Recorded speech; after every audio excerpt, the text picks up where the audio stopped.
This week 2 NFL picks edition of the Sports Game of the Podcast is brought to you by Underdog. Underdog's got a brand new offer for new customers. Play just $5 and get $50 in bonus funds when you sign up with code SGPN. Hey, what's up, you degenerate gamblers? This is Bill Burr, and you're listening to SGPN.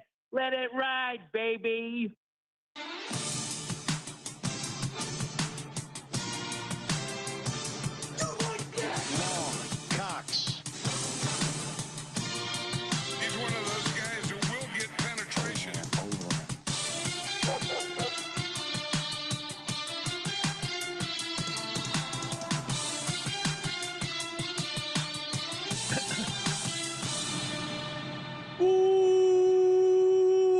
Welcome everyone to the Sports Gambling Podcast. I'm Sean, stacking the money green with my partner in picks, Ryan, Real Money Kramer. What's happening, Kramer?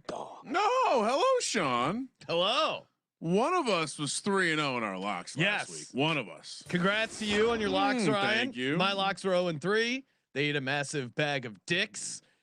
I didn't know that actually. You didn't. I might have known. Oh yeah, you're rubbing salt in the wound. Not really. Like a great teammate. Not really, because I mean, you could have just said my locks are 3-0. Instead, you chose to say one of our locks were 3-0. I was trying to be mysterious. No, okay. I was drawing intrigue. Hey, my mojo was off with the lock selection. Didn't have a great week, but at least got Caleb Williams first touchdown. Justin Fields anytime touchdowns. Justin Fields, Ryan, is in the mix right now, tied for first place, most rushing touchdowns in the NFL. And I realized, I was like, you know what, the mojo was a little bit off. What did I not do right? I always blame myself. I look internally. There's some guys who can say variance. Some guys who get on here and go, Youngway, who gives a fuck? Couldn't hit a field goal to tie that Falcons game up. Caleb Williams. They're not booing. They're saying coo. Caleb Williams, who I want to. It's really hard to get mad at Caleb Williams without going to the clearly zesty lifestyle choices. Oh, so I would just say low bar. Less on the manicure, more on the quick reads. Wow. It feels like he's a little distracted. Wow. And the JJ McCarthy, I was like, all right, fading JJ. Careful. What? Well, you saw what happened to Peter Schrager. What happened? You to might Peter just Schrager? catch shrapnel from Ryan. You didn't play. No, not a player. I played. How dare you? You're not a player, Ryan. I played. Now, JJ McCarthy, I nailed it. He was going to suck for the first 3 quarters. And then he comes back from the dead, mostly because the Bears suck. And Caleb Williams couldn't get anything going. Very annoying there. But he did throw a pick 6. How do they give JJ McCarthy NFC Offensive Player of the Week when he threw a pick 6? You cannot be serious. I don't understand it at all.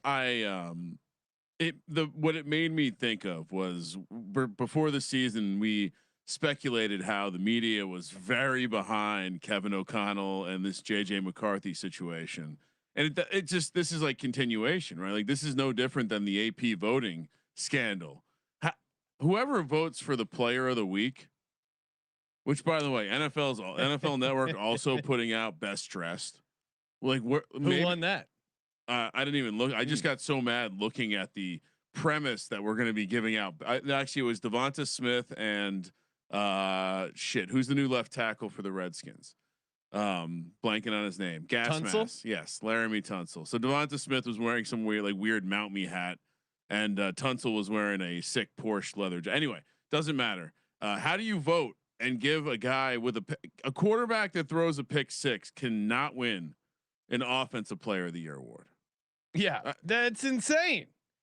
How is that possible? Yeah, you are not the Offensive Player of the Week if one of your plays resulted in the defense getting a touchdown. And I see Olan in the chat saying, "Oh, it wasn't his fault. They got 12 penalties." Well, some of those false start penalties, I think, could be on the quarterback. That's something good quarterbacks, they know. The offensive line knows their cadence. They're disciplined. There was a lot of undisciplined action in that Bears team. Yeah, I don't know if I'm going to blame that on the quarterback. What I will say is, after listening, I don't know what it was. Ben Johnson never threw up a red flag for me listening to press conferences. but hearing his voice on the sideline during a halftime report, I just to myself said, "Oh no, this guy does not sound like he has." He does not sound like he's taking the media training courses. At least it's early. It's worried. early. It's early. And reminder, because week 1 last year was. Well, I guess I'm wrong about the Saints. I guess Derek Carr might be MVP. We were wrong for 2 weeks on the Saints. No, well, and I think if I had to make a guess, this year's Saints might be the Indianapolis Colts, but maybe we'll see. We'll break that game down. Ryan, we needed something to get the mojo back, and of course, blast it, baby! The National Football League. We got 16 games. We got locks. We got money line dogs. We got props. We got parlays. Eagles 1-0. Eagles undefeated. Eagles on top of the NFC East. Focus forward, Sean. Focus forward. Yes, they're gonna fuck up the Kansas City Chiefs. Go Birds! Let's get it. NFL Week 2 is here. So, Kramer, I noticed you're not wearing any Giants gear. Have you already bailed on your team? I'm wearing a Giants t-shirt, but I was also, I thought it'd be a great opportunity after 1 week in the NFL to promote the merch store. Something I like to do, which, you know, we got some good products like the Under Armour Refs Are Terrorists sweatshirt that I'm wearing right now. 25% off, promo code football. Promoting the store. Well, and Ryan, one of us is promoting the store. What do you mean? I'm continuation. Oh, you're throwing me under the bus. I'm just saying you're wearing Eagles gear, and I'm wearing an SGP hat, and I'm wearing a hoodie. All right, we got to show this photo of. So someone ordered a hat. They were ordering one of those DGen only hats with like the cool captain's rope there, new to the merch store. And unfortunately, the outfit we work with, usually very good results once in a while. Have you ever? We've only, I mean, in the couple of years we've been doing this, we've maybe had a couple like incorrect products. Yeah, usually it's just, hey, this doesn't fit me correctly, replace it, whatever. Once in a blue moon, it'll be like something was damaged or it's the wrong thing. Very rare that they mess up. They actually do a great job for the most part. But a listener reached out to Jake, the merch god, and goes, "This is not the hat I ordered, Ryan, please." And the listener sent in a hat. That, all I can think of is, boy, someone was hoping for this hat and they got a SGPN Degens hat. The hat for the audio audience, the hat, which again, if you've seen the SGPN Degens hat, it's a white rope across a black hat and then text above. Except for the text on this hat says, "Don't bully me, I'll come." Oh my God. I just have so many questions. No, I want to know who's selling this hat, and I want to get in touch with them because one of their fans now has one of our hats. Well, and I would not be surprised, Ryan, if this is unreal. The person that ordered the "Don't bully me, I'll come" might also be a DGen only, a listener to the podcast. So you're saying he's got a separate life? If you received a Degens only hat by mistake and you were looking to get the "Don't bully me, I'll come" hat, please contact our merch store. We will get you your correct hat. That is insane. Do we need to add this to our merch store now? Well, we do have some. Wait, no, you can. Hooked on Bo Nix saying, "Wait, we can buy that hat." No, the hat is not currently in the merch store. But if people want the hat, I guess we'll sell it. Oh God, hilarious. Oh, I mean, but I just, yeah, it's just a hilarious. It's a, what are they? Happy accident. I feel like I've gotten used that a couple times. Well, that pun intended. Happy accident, right? Yeah. All right. Any other? We got the mojo right. We got the "Don't bully me, I'll come" hat out of the way. One more, it's been a little bit. I was going to say we should check out the newspapers. Oh yes, of course. Always fun to check in with our fellow Degens, and this one is Days of Our Real Men of Degens.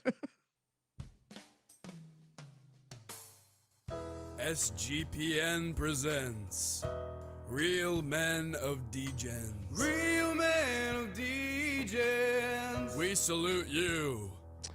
Guy by the name of Omar Gonzalez Diaz, who apparently was down $16,710.24 while gambling on a cruise.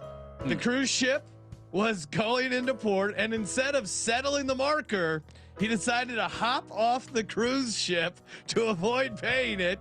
He was then rescued by 2 random dudes on a jet ski, taken to shore, where then they tracked him down and arrested him for jumping off the cruise ship. So we salute you, Omar, who is facing up to $250,000 and 5 years in prison. They had his information. He made that debt way worse. Well, and how does that work? Because I always thought international waters, whatever goes, I'm sure these cruise ships are in with the government and they got some sort of system. You don't think they're, before they give you a marker, they're jotting down your information? Oh, I think from your country of origin. I think they have your information, but hey, that happened in a different country. You can't. There's no jurisdiction for gambling debts I incurred in Guatemala over here in America. But they're still getting your information. I think if you got a marker in Guatemala, someone might show up to your house. Yeah, probably don't want that to happen. The cruise ship guys are pretty tough. I don't know if I'd be messing around, leaving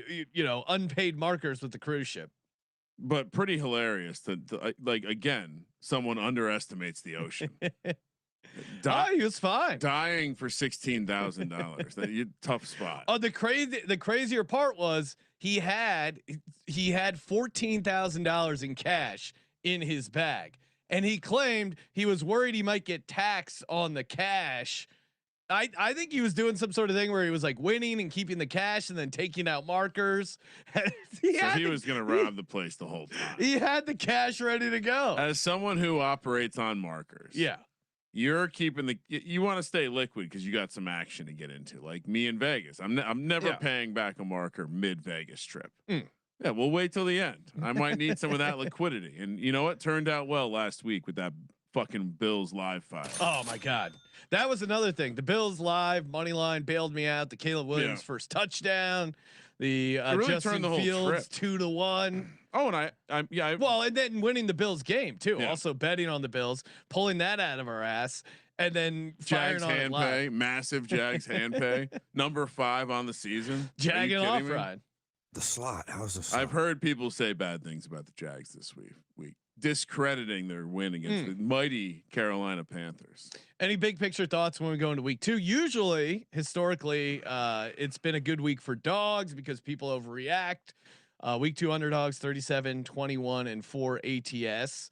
Big picture, which kind of makes sense that people overreact to what they saw in week 1, and they, a team winning by a bunch, losing by a bunch, comeback victories.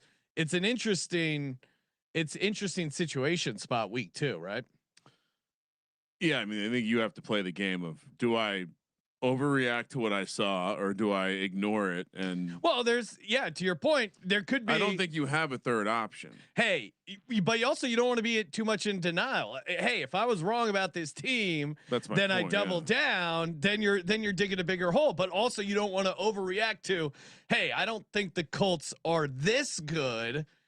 Maybe they. But I don't think you do it like that. I think you can avoid that game by just saying I am downgrading the shit out of the Dolphins, and I'm willing to accept the fact. Now the Colts are a unique situation because of their week 2 game is another, like, do we overreact to what we saw even though the outcome of the game was good? But yeah, no, I think it's so. There's the reason I don't put any stat numbers in the sheet until like week 4, week 5 is obvious. We have too small of a sample size, but also I do think that everyone should just go back and revisit what their prediction was for each team. And then this is like one of the best weeks of the year to take advantage of the look ahead lines. Cause the look ahead line is going to, this is the one week where you're going to see a lot of movement off the look ahead line. And so you really have to just ask yourself, am I upgrading or downgrading this team that much? Anyway, that's that. Yeah. I mean, just going back to NFL week 1 last year, of course, Saints winning 47-10 over the Panthers. Certainly the Panthers weren't good last year, but the Saints weren't as well. So winning by 37, that was a false flag. The Patriots beating the Bengals 16-10. But again, we've come to know that just how much they've struggled. The Bengals in those first 2 weeks. Seahawks beating the Broncos 26-20, maybe a little bit. I mean, the Commanders, who ended up going to the NFC Championship game, lost by 17 against Tampa Bay. So some of these are kind of reminders that, hey, just because it happened in NFL Week 1 doesn't mean you're totally wrong or totally right on the positions. Yeah, but I think in general I try to react less because it's very easy to react a lot based on one game. Let's get it. All right, let's get it. We shout out to the Slide Master. Colby at it again. Put some Easter eggs as he wanted to let everyone know the stadiums he likes, so he put stickers on the slides when there's a stadium that he likes. It kind of reminds me of like a teenage girl decorating her trapper notebook, keeper, right? Well, I was gonna say teenage girl or CJ, who also has a trapper keeper he decorated. It's really turning into something. All right, so before we actually, I'll save it for when we get to one of the teams with the quarterbacks we're going to talk about. All right. First up, Thursday Night Football. Already broke this down. Go listen to the props episode. I don't think much has changed between now and then in terms of like we missed anything. There were some guys banged up on the injury report. We'll get into it in a second, but I think in general, I still feel pretty good about the props I gave out there. This one, Sean, 3. And I pulled this from the Circa. -180 on the money line. Washington +155. I know there's some 3.5s out there. This is one of the ones that I think you do want to look at the look ahead line. If you had to guess, what do you think this was earlier in the summer? 2.5. Down at 1.5 even. So you're seeing a pretty massive upgrade. I know there's even some 3.5s out in the market right now, but you're seeing a pretty massive upgrade. A lot has to do off of that trailing Micah Parsons trade. They also looked really good. Yes. And so Green Bay, I think fits the model of a team that I think I have to acknowledge looks pretty fucking good. And the Micah Parsons thing clearly is going to make that defense better because I do think they're going to be playing from ahead a decent amount. And Washington, meanwhile, the weak part of that team, the defense, we didn't see it get tested last week. I think it's a slightly harder test this week. And frankly, like the Giants did an okay job against Jaden Daniels, and he made some bad throws. He was willing to put the ball in some weird situations. I've heard this spun as like, well, if they just clean that up, they're going to be impossible to stop. But now you're going on the road in a short week. And I kind of like the matchup for the Packers defense as well. So to me, this has become more and more of a smash spot as the week has gone on. Well, lot to get to. One, I think the Packers offensive line, I was pretty impressed with how they held up. They did not give up a sack against Detroit. First time the Lions didn't get a sack since October 2022. Yeah. On the other side, Packers had 9 tackles for a loss. So the trench play was very good for the Packers. Ryan, are we going to continue? Lions couldn't run the ball either. No. I think the thing that will work for the Redskins is Jaden Daniels scrambling just because of volume. But I think they're going to be able to slow down the rushing attack. I think Austin Eckler is going to get some check down stuff just because I like the Green Bay defense. And this is the oldest roster, the Washington Redskins. Now you're going on the road on a short week. Granted, it's only week 1. I think that Thursday night road stuff matters more later in the season. But LaFleur and the Packers have been good in September, 16-6 ATS. And you look at signs for regression for the Commanders, even though they did win 21-6, 10+ penalties, still won the game. That's always a sign. And 10+ penalties at home, still winning the game. That's kind of a sign you might regress here as you go out on the road. I feel pretty good about the matchup here for the Packers. And I think they're Ryan, I had totally forgotten about the biting kneecap trend. Do we still continue that? Now it's a new season. Does it carry over? Of course, the last victims of the biting kneecap trend were the Redskins because they played the Lions in the playoffs and they got destroyed, mollywopped, ass kicked They were total cheeks, as the kids say, in the NFC Championship game. So do we continue the biting kneecap trend? Because the biting kneecap trend and Jaden Daniels getting points are like the two, like, if I was building the case for the Redskins, those are the only things I could think of. I wasn't really impressed that much with the Redskins. I guess it's more just, I didn't think the Giants have much of an offense. Yeah. Again, rewatching that, a lot of the plays were aborted by Russ and his whatever bitchness caused him to just be like, he played like a terrified rookie. And so, yeah, I don't think there's much judgment to be placed there. And so I think the reason that we've seen the line come from 3.5 to 3 is probably the injury report. The young team is much more banged up than the old team. It's true. So I could see that being, Thursday night game, but it just, I didn't see Washington didn't play.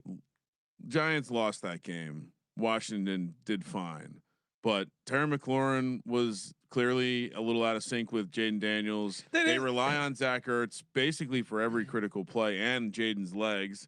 And I think their defense, which I don't expect to be very good this year, is going to get tested a lot. Yeah, a lot more by this Green Bay team. To your point, like Zach Ertz was getting like veteran rest days before the season. Now they got to go on the road on a short week. I think that's a tough spot. And Jaden took some shots last week. Like, it's going to add up. So we'll obviously fade the in division rival, but yeah, I'm unfortunately higher on the one of the teams I'm going to slightly overreact to is the Packers. Packers -3. Let's go. Impressive win week 1. Number 2, head over to Sunday. No Friday game this week, Sean. Bummer. We got the Patriots heading down to South Beach to take on the Miami Dolphins, who would be a close your eyes special, but they are favored, Sean. Laying 1.5, -124 on the money line, +104 for the Pats. 43 is the total. In a way that bails us out. And they have the Thursday night game next week, Sean, against the Buffalo Bills. But also, I don't think this Miami team can look ahead. They got their ass kicked. They got humiliated. Pointing out that they have and it is a division game. So here's the scenario. Yeah.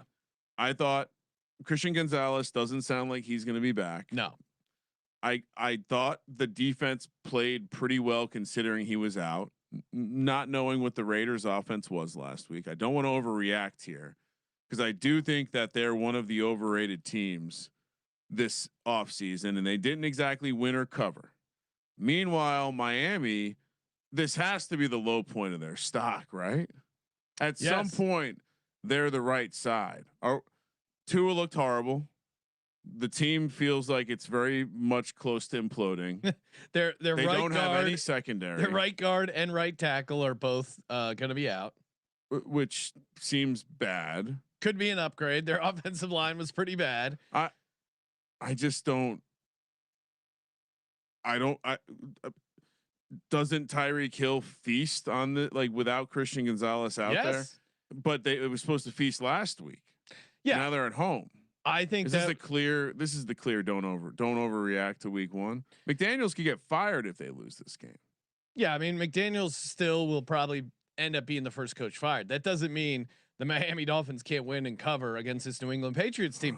Tua has never lost to the Patriots. I know. 7-0 straight up and ATS, and everyone's talking about how bad Tua looked. I don't think Drake May looked very good. Drake May 11 starts where he's played into the second half. In those 11 games, Pats are 1-10 straight up. Daniel Jones looked really good against this secondary. He did. I think their defense was completely out of sorts, but to Mike McDaniel's point, they got humiliated.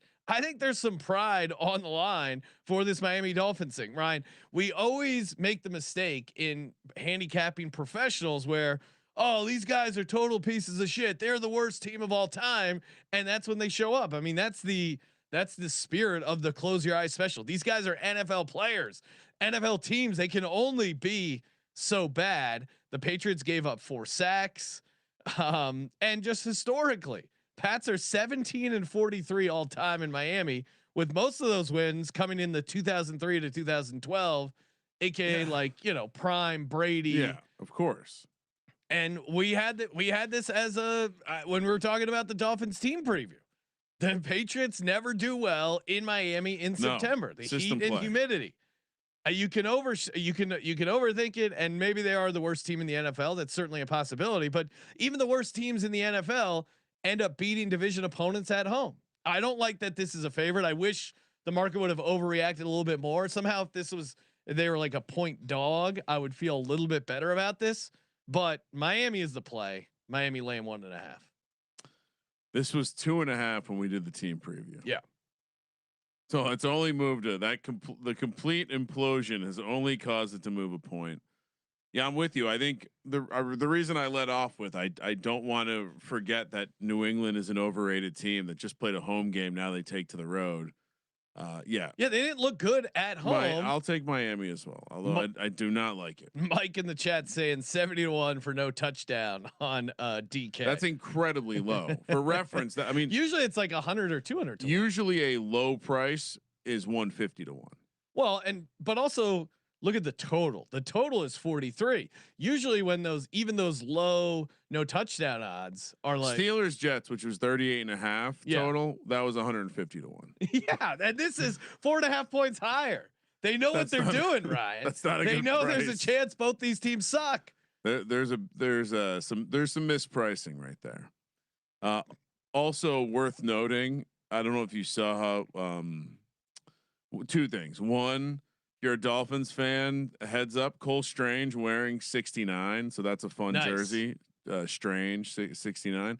Everyone loves a Strange 69. Yeah, also, reminds me of this one time in high school. Yeah, what do you put your whole body to sleep? You get numb. No.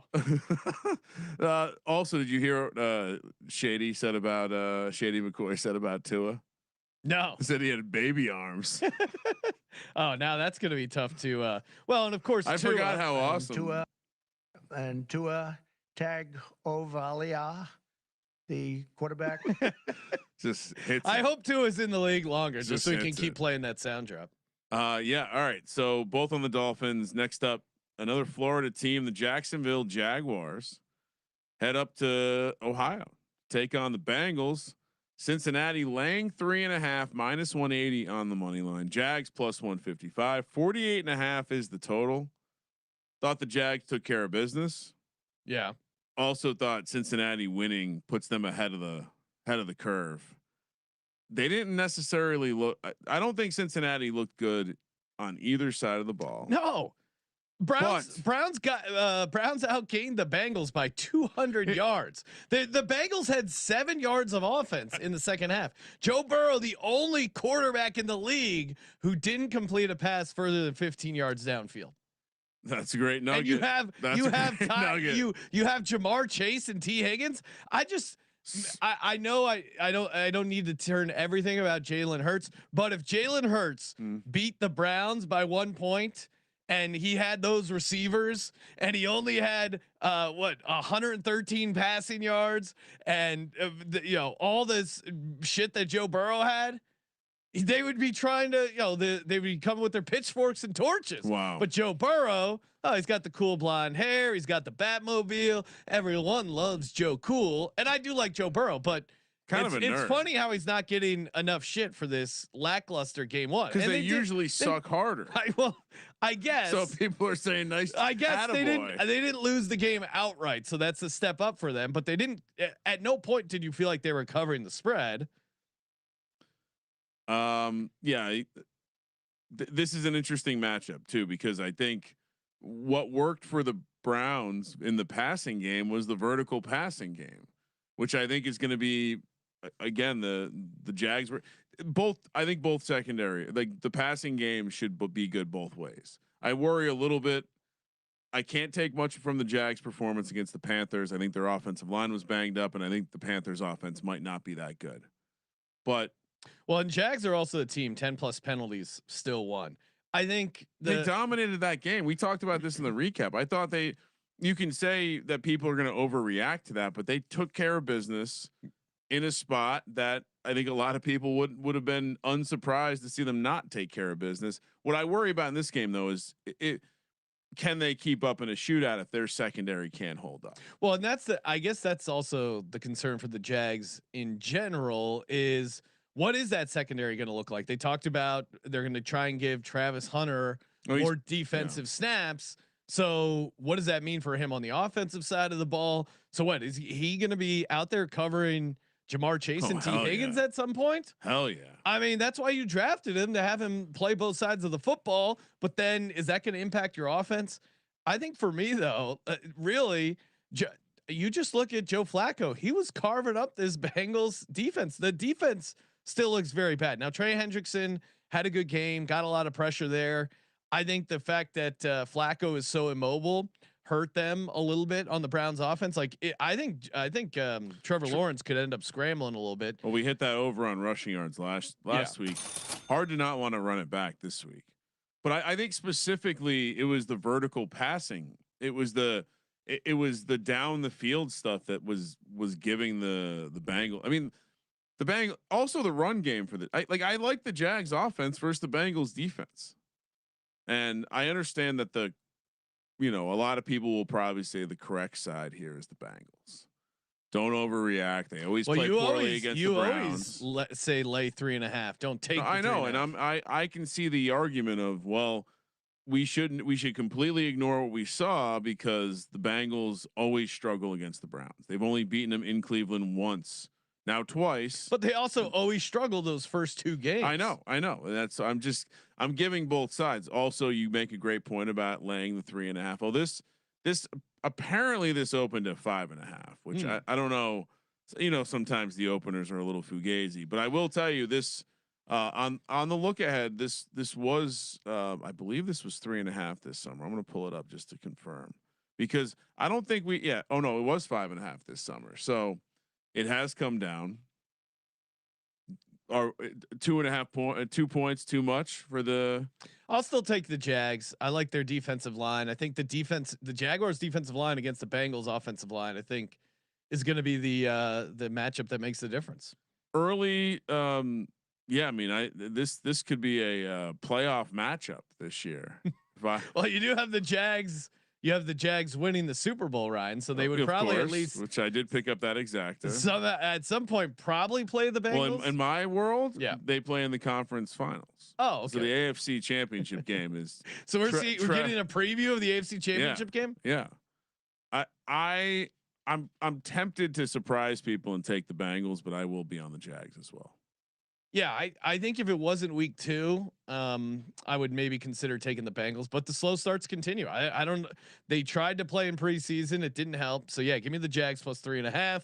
Kramer always going to be on the Jags. Don't let him fool you with his. I might surprise you. Minus 3.5 did give me some pause. Yeah, that's your catchphrase. I like that. All right, next up, in an eerily similar situation to last year, coming off a loss. They go home, the Ravens, and they take on a team where they're laying a huge number. This time it's 11. Can't lose to. It was so annoying because they kept bringing up these situations where the Ravens are one of the few teams to be up 10 in the fourth quarter and still lose the game. Harbaugh leads the league in those stats in recent time, and I kept thinking about those motherfuckers losing to the Raiders to Gardner Minshew at home after a loss with extra rest. Truly unbelievable. Knocked us out of Survivor. Hard to ever forget. But this year it's Cleveland coming to town. All sorts of drama to talk about. Joe Flacco revenge. Joe Flacco. Cleveland catching 11.5 points. Holy crap. Plus 575 on the money line. Baltimore minus 800. 45 is the total. Baltimore for 3 quarters looked like the best team in football by a wide margin. All the power ratings were correct. They are the clear number 1 team, and then they ravened. And normally they don't raven early in the year, but they ravened hard. No, they ravened last year. Not as bad as this. 22-6 in the fourth quarter. They allowed why am I completely blanking? The Bills to be the first team in NFL history to come back from 15 points in 4.5 minutes and win in overtime. Yeah. No, regular time. or not need overtime. Excuse me. Teams with 40 plus points, 235 rushing yards in a game, 277-0, including the playoffs. Now 277-1, and It's such a ridiculous slide like metric. They have to be a little rattled, right? So there are some trends out there. Teams that blow a 10-point lead in week 1 actually do end up bouncing back. Straight up ATS, but to me, this wasn't like a 10-point lead. Like the Bears, you could kind of make that case. Hey, it was a 10-point lead, the 11-point lead, whatever. Things got away from. This was a historic collapse. This is an ESPN classic game. Also, though, as we were watching, I honestly, I was kind of joking, but as the Ravens were scoring, I was like, they're scoring too fast. I said it on the recap show. I go, I think there was a mistake by when the Bills didn't get the 2-point conversion. That was almost a mistake by the Ravens, stopping them from getting the 2-point, because then they played super conservative. They didn't go for it on 4th down to try and end the game, even though they had Lamar Jackson. He was cramping up, didn't have the Midal on the sideline, and so now you punt to the Bills. Meanwhile, if the game was tied, the Ravens would be aggressive. They would have driven down the field, and they would have probably kicked the game-winning field goal. That's the story. Todd Monken has his butthole tightens up in these moments, and they ran a jet sweep. When that play happened, you're like, oh my God, they're completely choking. And shout out to Dilly Daggers. I didn't forget the Flacco most passing yards in the division, Sean. You play that every year. And especially this year. It's going to be off to a good start, because I think this Browns team might be able to throw on this Ravens secondary. Kind of lost in the whole thing was how bad the Ravens defense played. Yeah. Right. Yes. Lamar Jackson and Derrick Henry looked unstoppable, but on the other side, they couldn't slow down. They couldn't slow down anyone in the Bills receiving game. Right. Neither team seemed to be playing much defense, but yeah, I mean, I think again, we 235.5. His total was week 1. He went for 290. Yeah. I certainly think, assuming the offensive line can keep him upright, a little concerning that the Browns have 3 tackles on the injury report. One is just for rest, but, and it does sound like they're all going to be available, but it's all about Flacco staying upright. And I worry a little bit about the Ravens, but this is now year 2, right? Like Mike McDonald leaves, and they haven't really been able to figure it out since. Harbaugh coach is a little scared too. Listening to Dick Puncher, it seemed like Jair Alexander was getting roasted out there. Oh yeah, he led the league. Now some of that was because they had 85 plays of the Bills offense, but he was behind Adoree Jackson. Adoree Jackson 103 receiving yards he gave up. Jair Alexander was second, 100 receiving yards, and I think Tillman's gonna have a good game. I think Harold Fannin Jr. is gonna have a game. Great call by us, and Harold Fannin, and worth watching on the injury report. I mean, Matabuke he's an important defensive lineman, but fullback Ricard not practicing, Sean. So keep an eye on that. He matters to the offense. I understand the case to just say the Ravens are going to come back and absolutely boat race them, but I don't know. I mean, Joe Flacco was on point. Those were drops. The interception was a drop. The reason they didn't win the game was a drop with missed field goals. And did you see that stat for Stefanski, how good he is in 1-score games when the kicker doesn't miss a kick? I mean, obviously probably pretty self-explanatory, but the kickers have really screwed over the Browns a ton. I mean, I'm always going to be inclined to take double-digit division dogs, but I think this is a Flacco is very underrated right now. Yeah, I think this is a tough spot for them, and maybe it's not a look ahead because the Browns are a division opponent, but they do have a big Monday night game against the Lions coming up, the Ravens. So maybe they're looking slightly ahead, and the Ravens, like the Bengals, have started out slow in these first couple of weeks. I'm on the Browns. Give me the Browns plus 11.5. Same. It's a primetime sandwich spot.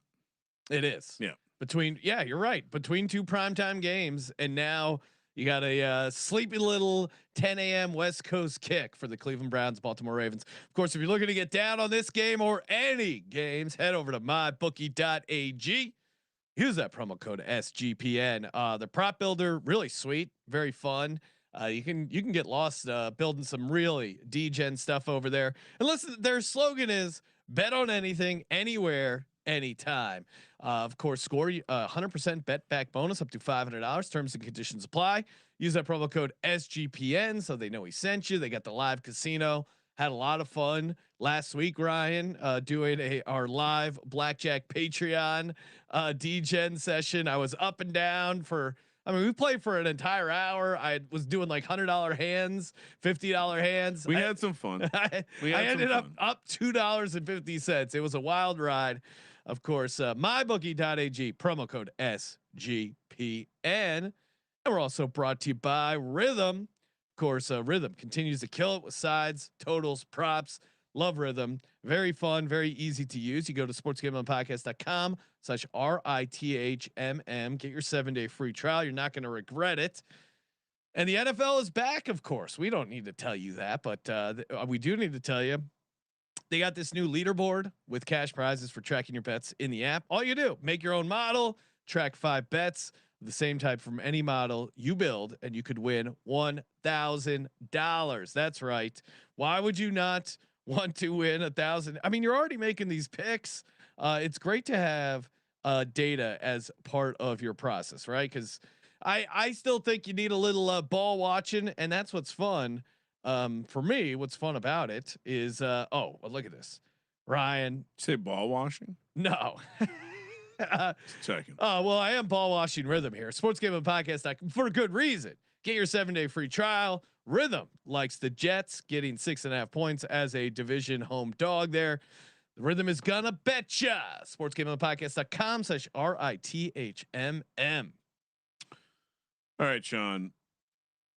We have a number of games. I didn't bring this up at the beginning, but there are 9 games in the early window. A little bit of a bone to pick with the commissioner. We've talked about this before. 8-4 greater than 9-3.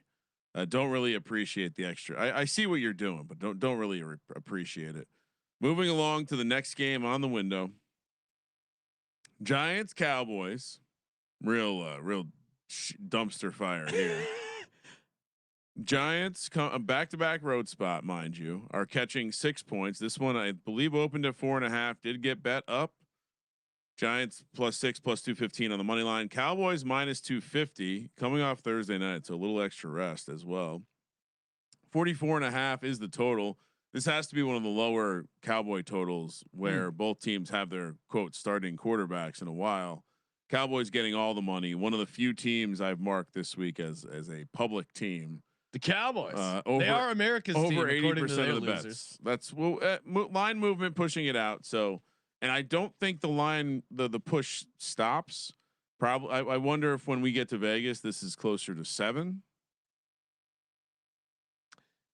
But right. But the Cowboys offensive line and specifically the tackles look like they could get wrecked by the Giants defense, who did not play disastrous. And Dexter Lawrence was not on the field a ton. He just had a baby today, by the way. Really? I didn't know he was working his. Well, he's a big guy. You know, he had to get that baby out. No, well, congrats to him for his baby. Yeah, had a baby today, so he's playing for a new kid. Fine. They're gonna. A woman he impregnated was the one that had the baby. Well, one of the. It took a huge shit. I don't know.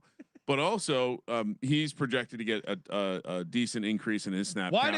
Why did Abdul Carter not play more? I mean, it would have been great to see him play more. When you look at the pass rush numbers, he actually had more pass rush opportunities than Brian Burns. But I mean, get him out there more. He almost blocked 2 punts, blocked another. Definitely want to get him out there because I think the way you attack the Cowboys team is these tackles.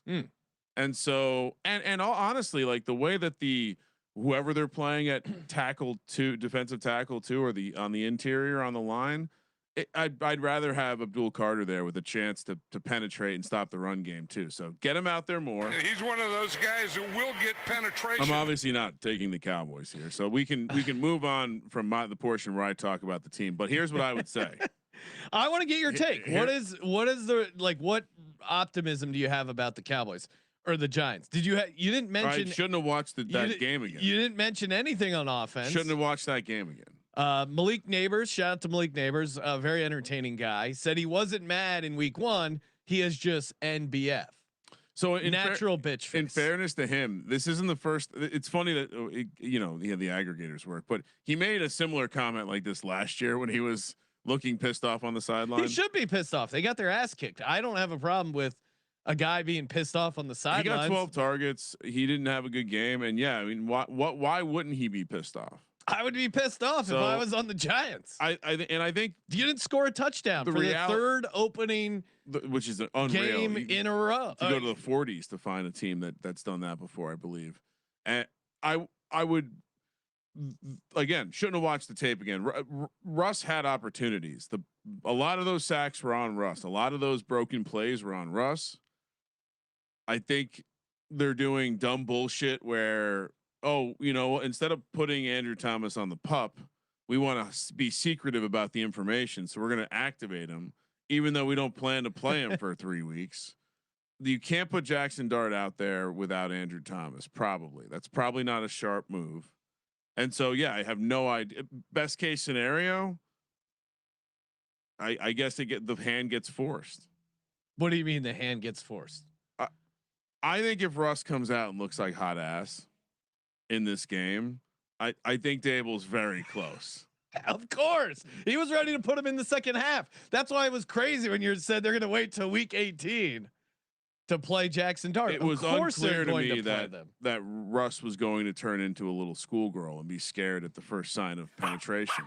I would say this. I actually think there's some fun value in a Russell Wilson. We'll talk about it in the prop show, but a Russell Wilson anytime touchdown, because Russ is a desperate man, to Kramer's point, who's running around pretty scared back there. And the Cowboys lead the league last year, and of course they gave up 2 to Jalen Hurts in opening night, to giving up rushing touchdowns to the quarterback. So I would not be, now certainly you're betting on the Giants to score a touchdown, which is, you got to get some pretty good odds on that. We'll see what the price opens for him. But I think that could be a fun play. I will say this: Dak also generally plays well against the Giants. Dak does. Yeah, he'll throw. I'm expecting. I am expecting the defense to be fine. There just needs to be an attacking. Teron Bland looks like he's going to be out for the Cowboys. Practice injury. This is a good nugget for you. Teams that covered as dogs in week 1 but are now favorites. Week 2 have gone 3-11 ATS when laying more than a field goal, 1-6 ATS, Ryan. So that was the only positive thing I could find about taking the New York Giants. Number still seems short. You have to score points usually to cover 6. We can't overreact, Sean. I do like the under here. Not a huge total guy, but I think this could get ugly a little bit. 88% on the Cowboys. Oh, so that's the only reason to take the Giants is no one's betting on them. I'll take the Giants because Dallas sucks, but Kramer, I mean, order your Jackson jersey now, because when he gets named the starter next week, you're going to want to have that jersey.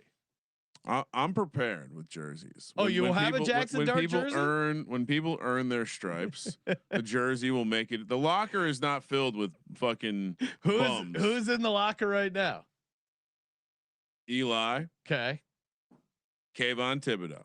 Oh, okay. You're still a Thibodeau guy? Love Thibodeau. All right. Played well against the run yesterday. Okay.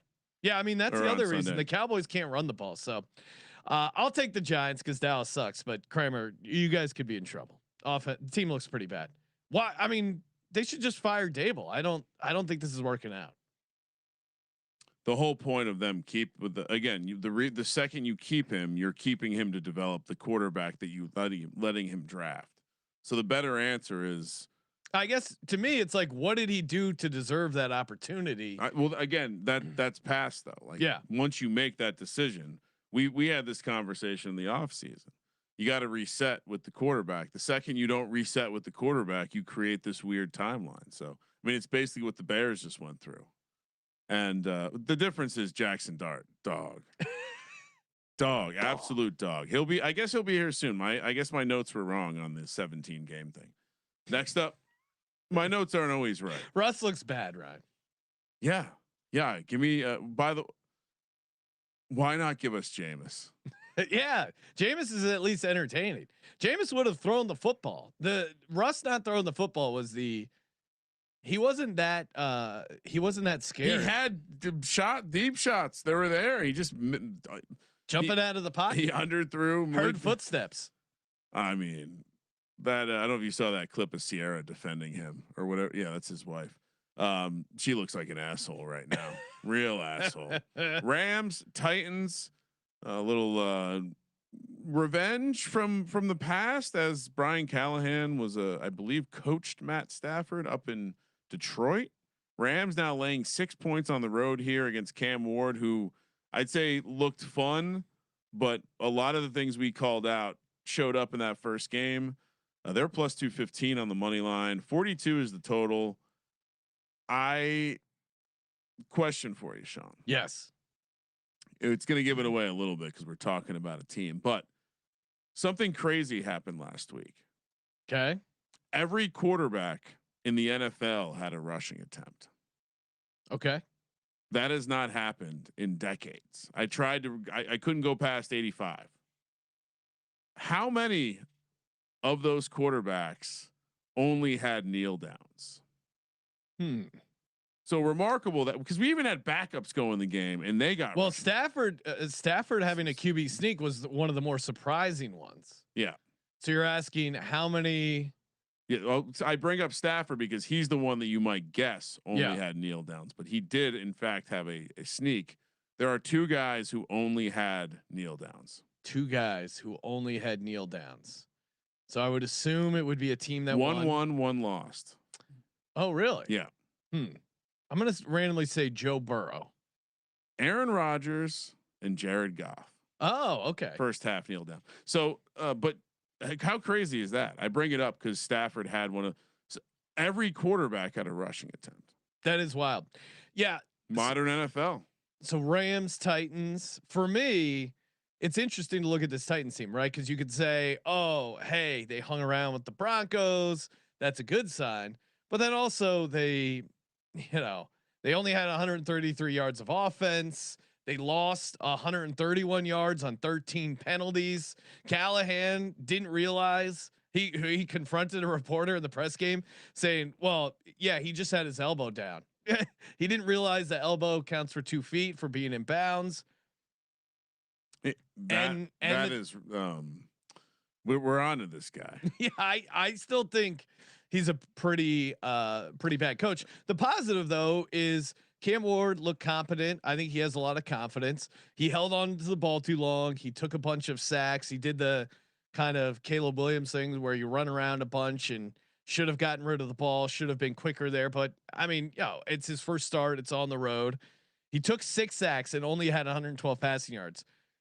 Joined the list of Clayton Tune, Justin Fields as quarterbacks with 6 sacks and 112 passing yards or less. I would say though, I think Titans O-line, it was okay. I mean, some of those sacks I felt were kind of more on Cam Ward. On the other side, I thought the Titans defense and defensive line played pretty good. I mean, they had some sloppy moments, but in general, I thought they did a good job of creating turnovers against Bo Nix. I thought they did a good job against the Broncos. Have a good offensive line, and the Titans D line got in there. And then you look at the Rams. The Rams, both guards for the Rams are dealing with high ankle issues. And of course, the narrative here, you want to talk about all-time sandwich spot. The Rams, even themselves, Kobe Turner in July saying the Rams have the week 3 rematch with the Eagles circled. So I think the Rams are already kind of looking past this Titans team. Now you have a non-conference road favorite, which is always a tough spot to cover. McVay in general has been good on the East Coast, straight up ATS. They certainly are the better team, but I think I'm gonna go Titans in the 6. Both teams have critical guys on the injury reports, like you mentioned, the offensive lineman for the Rams, but I mean, tackle Latham also on the injury report, did not practice for the Titans. Sweat, who is a big man in the middle, big part of that run defense, did not practice. So I think to your point on just in general, if this Tennessee I think I don't know who it was. I think it was Harold Landry was talking about it, but essentially when they played, it was not Harold Landry, but one of the Titans defenders was talking about playing the Broncos and how the goal was not to like pressure Bo Nix. It was to keep him in the pocket. And their defensive scheme really worked. Like you said, they look pretty good against the Broncos, but I don't know if that's the Broncos offense starting slow or if that's really the Titans defense. And I think this is a much bigger test. You're not going to like the strategy of not rushing the quarterback and keeping him in the box because he's going to make a mistake. That's not going to work against Stafford. Puka looked awesome. Devontae Adams looked like he was all the way. There was a play where it looked like he was going to get jacked up and he just brushed it off. The running game is still there. I think even if the offensive line is banged up, they'll be fine. They'll find a way to scheme it up because I don't necessarily think the Titans have a strong pass rush. And so, and this is another one where I wonder where the money is going to end up landing on this one. If you had to guess who's getting the early week money, Rams, but it's not as far apart as you would think. And so, I want to know who's betting on the Titans. But two, yeah, in fact, at the circa 52% of the bets and 69% of the money is on the Titans. Sharp money. And so sharp, Ryan, careful. But I can't do it. Taking the Rams. I'm taking the Rams. And you're going to feel silly when Brian Callahan and this team shows up. Now I will say the one part of the offense you didn't mention that I thought Tony Pollard looked good. Yeah. Had some explosiveness, but Cam Ward is going to make a ton of mistakes versus this defense because they're going to get after the pass rush is going to get after him. It's going to be hot. I appreciate your look ahead spot. No, but when guys are talking about that in the offseason, both Jared Verse, Kobe Turner, the fact that they're like, we cannot wait till that week 3 game. I get it, but I think they're coming off a game where they played an elite defense. Right. And now they're going against the Titans. The temperature in Nashville on Sunday. I don't know. 92. 96 degrees. Okay. Thermometer game. They're coming from Los Angeles. Yeah, where they play in cool, balmy weather. They play in a dome. It's been hot out here. No, it's not. You're wearing a hoodie indoors. I'm acclimated to the dry heat. It's been a little humid out here too. You're insane. Well, we have climate control in here. Game number 6 in the early window. The Buffalo Bills on the road against the New York Jets. Jets catching 6.5 plus 250 on the money line. Buffalo minus 300. 46.5 is the total. Colby using the toy helmets this week. I mean, this does feel like the classic letdown spot. Buffalo also looking ahead to that Thursday game against Miami. Yeah. Primetime sandwich spot, much like the Ravens. Yes, much like the Ravens. The Jets look scrappy.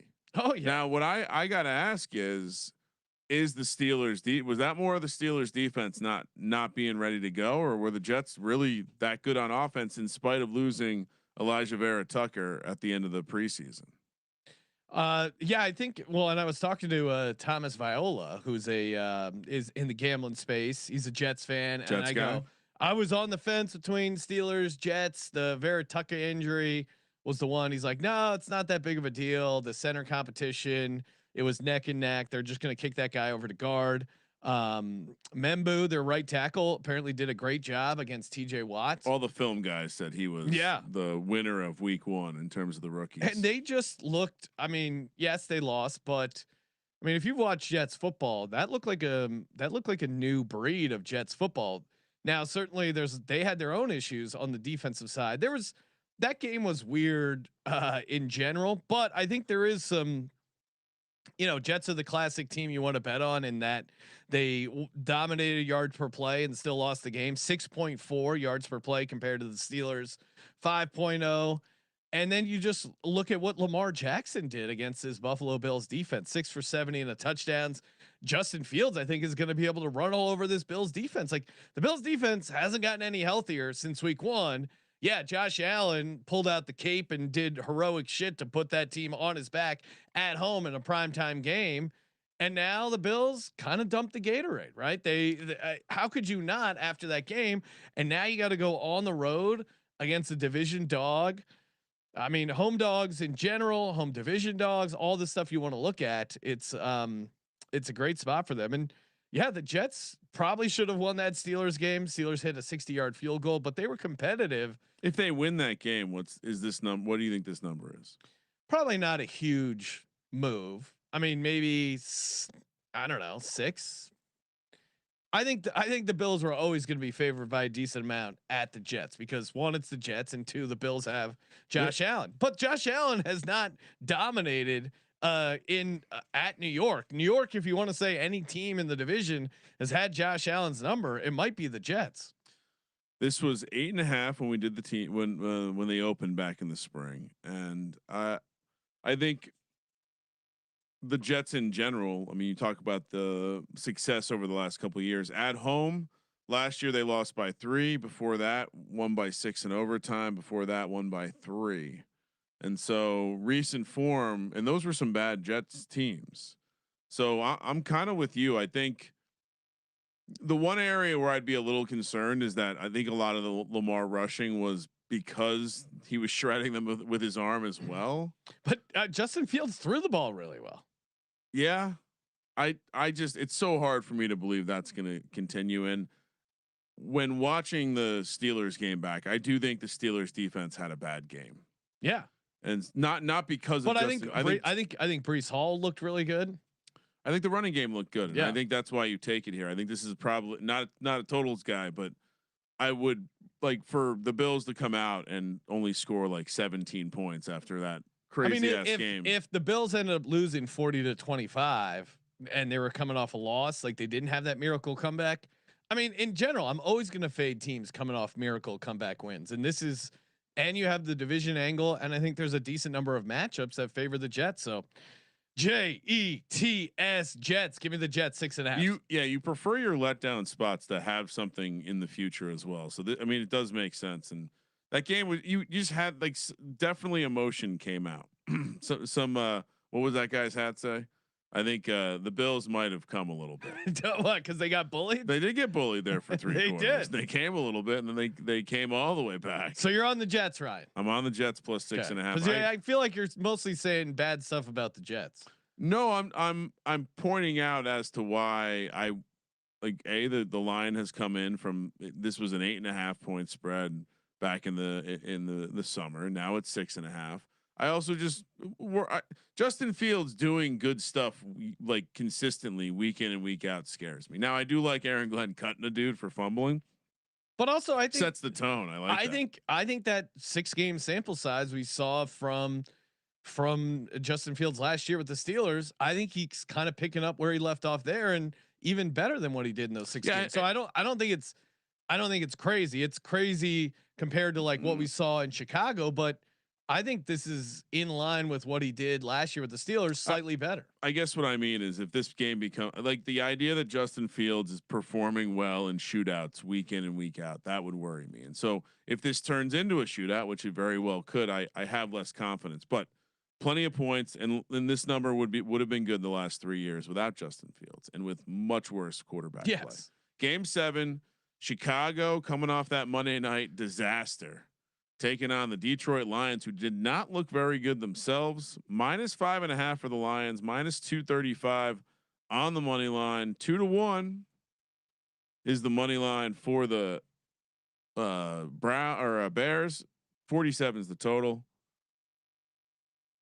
This is the confusing one, because if I don't overreact, the Lions will be fine. That's what Dan Campbell told me repeatedly. He was really mad in the press conference. The like nerdy reporter guy's like, well, what do you think? The offense wasn't as creative. Do you guys miss it? You say that after one game? What was not as creative? Well, you don't think we use motion? He was really fired up, man. It was pretty great. He was getting ready to shove someone in the locker. I think what we saw when Ben Johnson went from being able to, like, everything was clearly scripted for a while. I mentioned this to you on the recap show and actually it was the Thursday night prop show. And I mentioned it to you in the office, but it seemed like early there was always like a count to 3. And if the nothing's there, go here. Yeah. And then that went away in the second half, and he went back to looking like, oh my God, like the good throws are so good. Well, and then the bad is so bad. And I saw someone breaking down some film of it, and I think what I would say about Caleb is that he's almost a victim of his own arm talent, right? Yeah. Like they Yep. they were breaking down how like, yeah, he's aimed at this, but his feet aren't set and pointing at their target. Like he got away with so many sloppy habits at USC because he just had this cannon of an arm and he could get away with those throws. And you can't do that here in the NFL. You can't be late. And Ben Johnson, you know, any sort of optimism I had for the Chicago Bears is that he would be up his ass, and he was. And there was, you know, the scripted plays look great. I thought he had some other moments where he looked solid, but you know, Ben Johnson, as he said, needed to call more runs. I think the game flow got away from them. The defense was interesting. I thought the Bears defense played pretty solid, just but checked then out in the second half. But then I have no idea what they that lost. Was. They lost the DB in the second half. I think that was crushing them. Jalen Johnson is practicing this week, so that's huge. I mean, not having him and then losing another cornerback at the right was really brutal. But then on the other side, the Lions coming off a loss. They've been 10-0 ATS. Yeah, coming off after a loss. But then on the other side, like teams blowing 10-point leads week 1 have actually rebounded decently in week 2. You have the angle of Jared Goff, and something I brought up in the offseason. Jared Goff has not covered a game, and he's played 20 games in his NFL career without Sean McVay or Ben Johnson. 0 covers.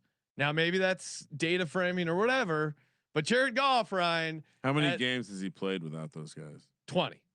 19-1. So that's a bit of a red flag. And as a guy who's an investor in Jared Goff sucks Island, that is music to my ears. There was a lot of calls early and often throughout the entire Lion game. Hey, get the phone. Can is it still safe to go on Jared Goff sucks Island? Oh, we're keeping a place. I am never selling. And then on the other side, Lions, music. And that guy went to jail, so I don't think he can sue us. No.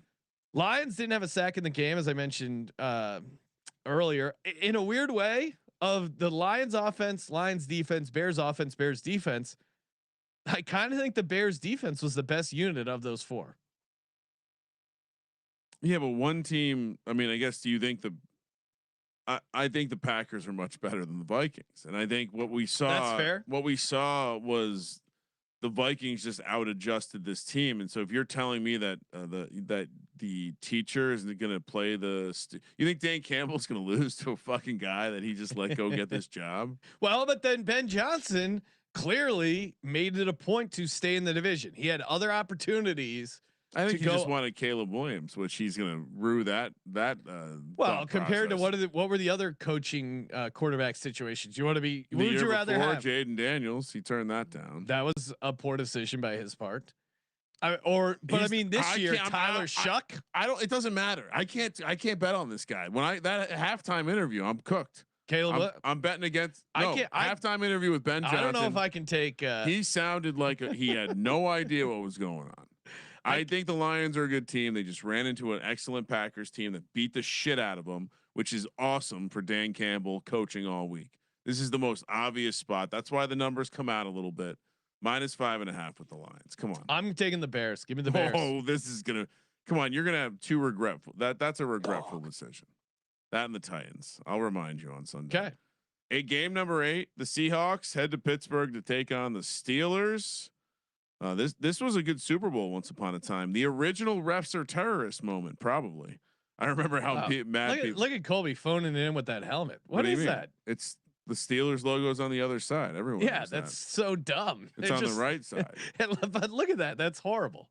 I know, but the logo's only on the right side of the helmet. It's a black helmet on a black screen with no other identifiable marks. It's looking in a way where it would be on the other side. No, I understand. No, it's you could put it on either side. It depends on your perspective. That's not true. Hunter, what do you mean? The Steelers logo is only on one side of the helmet. Yes. It's on the right side. So if you're looking like the helmet is oriented, it would be. We don't know where this photo is taken. It could be on the other side. I don't understand what you mean. And you think they flipped the photo around? I'm looking at the helmet. The helmet's looking to the left, which means the right is hidden. This is dumb that it's a black thing. Well, you should take that up with the artist. I will.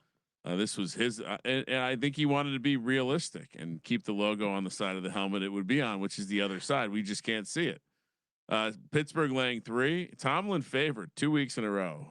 Start ringing the bell. The road favorite was the real red flag. Minus 155 in the money line. Seattle plus 135. 40 is the total. When I looked back at the Seattle San Francisco game, I think San Francisco was more the reason why that was a close game. Even all those missed kicks, and they were moving the ball. And I think about Sam Darnold against this Pittsburgh defense, even though Justin Fields just had success with it. It makes me think this is another. I said to you before the show, I said this is I don't think I said interesting, but I said this is a boring week, something like that, because it's all just system plays. It's all just system. I'm never going to take Seattle over Pittsburgh. What are we talking about? Well, and anytime I was kind of talking myself into Seattle, like, okay, maybe the defense is all right. And then I just kept saying Sam Darnold in Seattle without the support group that he had in Minnesota, it's not going to work out. And then can't use in the same way Nick Bosa knocked that ball, shoved the tackle into him, and he fumbled. Can't you see TJ Watt doing that in this game? I don't think TJ Watt's going to have 2 bad back-to-back games, and he looked rough. So and in a weird way, Seattle actually has been better ATS on the road than at home. But that's because usually they're factoring in some value, and I don't see it, man. This Seattle team, I think we're going to see a much better effort from the Steelers defense, and the Steelers kicking game is very good. Like all the kind of stuff you need to cover a 3-point game, I think the Steelers have, and I think Tomlin is still a better coach. So now Steelers, they have some safety. Deshaun Elliott, he's going to miss a couple weeks. What I worry about is but this is Aaron Rodgers getting smashed around a little bit. Yeah, and certainly he took some bad sacks in that game against the Jets. Yeah, no, certainly the also Jets looked really good. Kind of why I like the Jets still. I think the Jets D line did get to Aaron Rodgers, but to his credit, they ran a bunch of play action where he succeeded, and 8 of 10 for 101 yards, 3 touchdowns, 0 INTs. They used a bunch of screens very efficiently. Jaylen Warren getting involved in the passing game. There's going to be so much juice for the Steelers team as a home opener, and the Seahawks non-conference road game on the other side of the country. You're going to need to give me more than 3 points. Give me the Steelers laying the 3. It appears that the circa, more so than everywhere else, is taking Seahawks money early. Okay, I don't see it. What? Who's rushing to the window to get that 3? Not me. It's not going anywhere, buddy. Game number 9. We'll have to pull out the teardrop this weekend, Sean. The Niners on a back-to-back road spot, and also one of the very, very public sides, which probably a little issues with the data with the quarterback news. Because I'm seeing a lot of people betting the Saints now. Yeah, that's what I'm saying. Like with Purdy out, I think there was maybe early in the week people were grabbing it, not knowing, and then information has come out. Purdy, I mean, what's the official? Unlikely to play. San Francisco laying 4.5, minus 225 on the money line. Saints plus 195. 42.5 is the total. I'm just realizing that I pulled this number before the injury news came out. Yeah, so let's update this. It's minus 3, and it's now 41. My God. So San Francisco minus 3. Yes. 41 is the total. What Mac Jones is the starter, road favorite. It's a baby fucking wheel, man. Well, is he better than Spencer Rattler? I think so. Yeah. Mac Jones has won games in the NFL, Ryan. Spencer Rattler's still 0-8. As far as matchups, of course, everyone's hurt for the 49ers. They got rid of their shitty kicker, Moody, which is huge for them. Shanahan, ice cold. I like Shanahan better than Kellen Moore. Now the 49ers haven't covered back-to-back games, but I do think James Conner had a good game against the Saints defense. I think Christian McCaffrey is going to get like 25 to 30 touches. They're just going to give. They're going to until his Achilles tendons falls off. They're going to ride him into the ground. Shanahan can have a good offense with a bad quarterback. That's why what he thrives on. And is Mac Jones any worse than Brock Purdy? That's the real handicap, Ryan. McCorkle, remember his name is McCorkle. You'll recall back in 2021, there was all these rumors. Oh, there's 49ers. Shanahan loves Mac Jones. Can't wait to get his hands on Mac Jones. They trade up for a quarterback. Yep. But they don't say what quarterback they want. They said they haven't decided yet. That's the craziest part of the story. Yeah, which is insane. And they got very lucky that they got Mr. Irrelevant Brock Purdy the last pick. Otherwise, they wouldn't have jobs. So everyone thinks they're going to take Mac Jones. Messed up my mock draft because I was getting decent information, or so I thought that they were going to take Mac Jones. People covering the team, off the record, sharing information. Shanahan wanted Mac Jones. He was talked out of it, and they selected Trey Lance. What better way to show he was right about Mac Jones than having some success with McCorkle Jones, right? Again, Jimmy G. This is the Jimmy G rule. Jimmy G has never been a good quarterback in the National Football League. He's just backed up Tom Brady and good looking. And Shanahan made it work. Faustino, who's a 49ers fan, saying, Mac Jones, we are done. I'll take the Saints. I'm tired of these injuries. Yeah, I mean, everyone kept saying, oh, the 49ers injury luck. It has to come back. They lost the most games. You're not going to do that back. Most games, Justin lost the injury. They're not going to have it back to back. So are we really going to lay 3 with San Francisco here? Oh, 100%. 100%. I was rewatching the Saints game. The Spencer Rattler definitely makes some throws where you're like, you could be all right. And then he makes some throws where you're like, oh yeah, you're Spencer Rattler. We also have some media we wanted to talk about. And of course, Ryan, when we did our Survivor episode, we mapped out our Survivor, and we have week 2 taking the 49ers. So obviously with the news of Brock Purdy, are we still taking them? Well, that's why I reached out to our 49ers expert, Katie. I texted her. I go, Katie, can we still trust the 49ers in Survivor? And Katie, as she's been known to do in her group text, fires off a voice memo back to us, giving her breakdown as to whether or not we can trust the 49ers this week in Survivor. No, I'm sorry. I was stretching so long. You were. That's not your fault. It's the clunky shit over here. So all right. You know, I don't know anybody that really. Let's restart that. Yes. I mean, on one hand, it's the fucking Saints, so it's like the defense should be able to do its thing against Spencer Rattler, and hopefully be able to limit what Kamara is able to do. On offense, I don't know anybody that really feels like they can trust Mac Jones, but at least he's got someone like CMC. Y'all were right about Ricky Pearsall. That looks pretty good. You got what's his name that we just signed, Kendrick Bourne. At least he's worked with Mac before. I think it's can we trust? I would say I don't fucking know. I mean, it's risky. So not necessarily a huge vote of confidence, Ryan, but I would say that's caught her in a moment. Yeah, I get it, but I'll say this. Did you mention our implied value was $1,007? No, I didn't.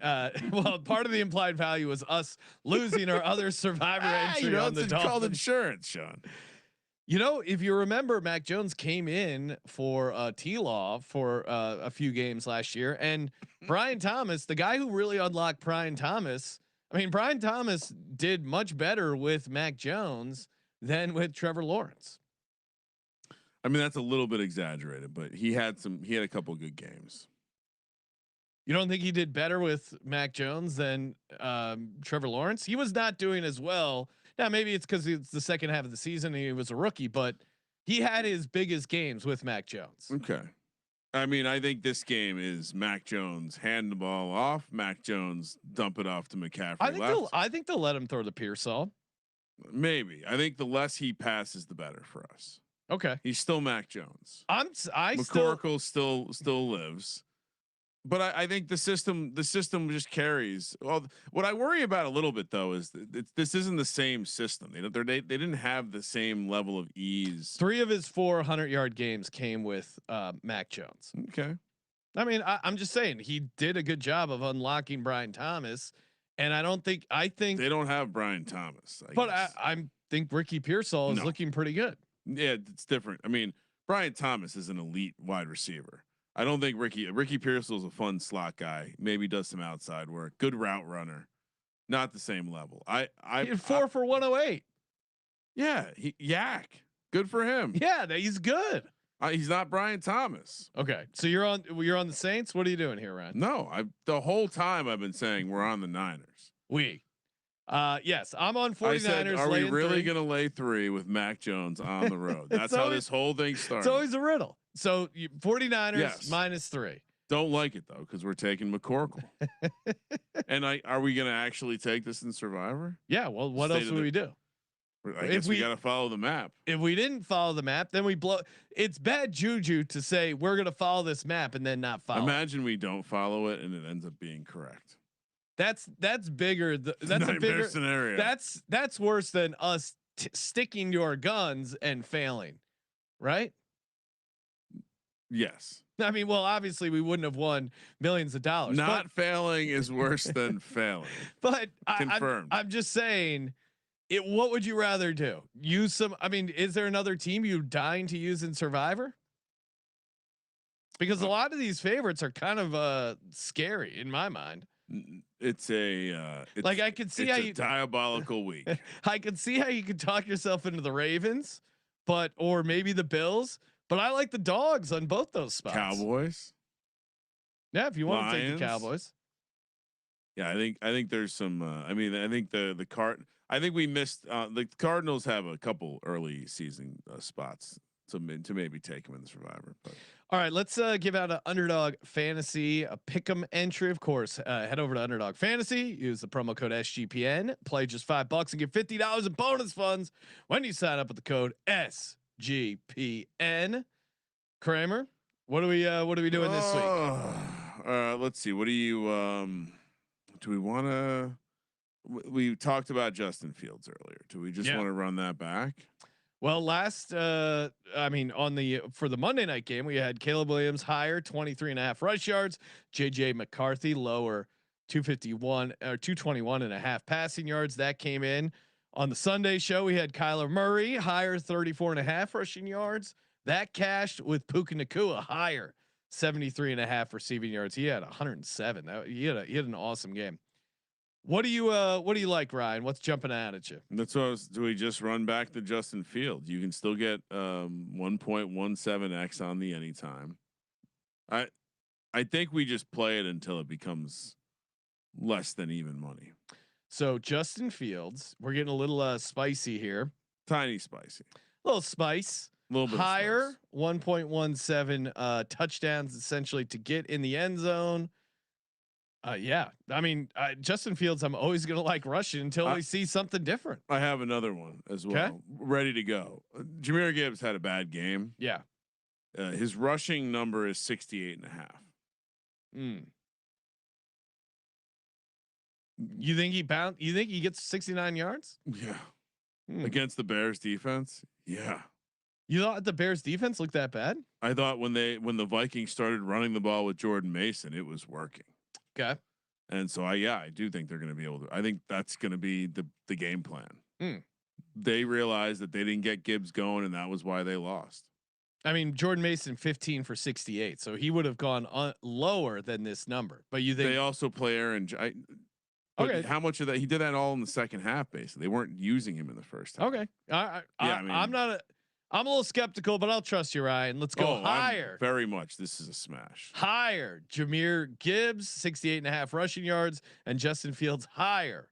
A half rushing and receiving touchdown. Of course, go over to Underdog Fantasy, use the promo code SGPN, play $5, get $50 in bonus funds. And we're also brought to you by Novig. Looking for some more action in the state where you're craving extra action? Novig, available in 35 states. Novig is an exchange, so you know you're getting some of the best prices in the market. Novig is America's #1 sports prediction market. Download the Novig app and get $50 when you spend $5 if you use our promo code SGPN. Download the Novig app, try it out, toss us a bone, toss yourself a bone when you use the promo code SGPN. All right, Sean. Head to the afternoon window. Ooh, nice. Yes, we only have 3 games here, and they're doing that thing where we get a lot of Panthers games in the afternoon, so they concentrate the eyes on the good game. Carolina on a back-to-back road spot here. Wait, is that accurate? That doesn't seem accurate. Yeah, they were at yeah, you're right. They were in Jacksonville. Then they're now at Arizona. For some reason, I had Jacksonville on the road, factoring it more dominant win. It's smoking my weed. Cardinals coming off I think when you're a good team, that's a fine win. They didn't look great against the Saints, but they took care of it business. They got the cover. They're now laying 7 points, basically the same spread. This time they're at home, -285 on the money line. Panthers +240, 44.5 is the total. Big note for me here is that the Panthers offensive line is all out there practicing. Ekwonu, off of the appendicitis or whatever, he's practicing to start the week, so that's a big deal there. Certainly think it helps because people can say that we're going to overreact with how Jacksonville looked against the Panthers, but part of the reason they didn't look great is their offensive line was not having a ton of success. Brian, I have a little nugget here. This is in the NFL history, this is the matchup of the 2 tiniest quarterbacks of all time. Really? We got a tater tot versus the tiny tot. Oh, you didn't actually. Is that accurate? Is that accurate? Tiniest, yeah. Find me 2 tinier quarterbacks. Everyone was tiny back in the day. Oh my god! So I'm sure you could find. Ryan, remember the story? Were you there when you were talking to Derek and he was explaining the St. Patrick's Day party they had early on at Circa?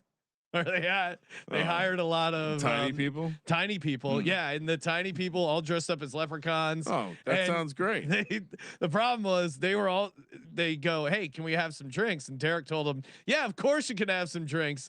And then they got drunk and they lost some. They found one guy sleeping under a blackjack table. Well, that's one of the benefits of being tiny. Yeah, you can. Any place is a nice little nap zone. So look at that tot go. So, yeah, I mean, Arizona as a touchdown favorite feels like a danger situation, but they're at home. But I saw nothing from this Panthers offense that makes me feel good about them going against the Cardinals here. And really, the score should have been even more lopsided because they called back a pick six that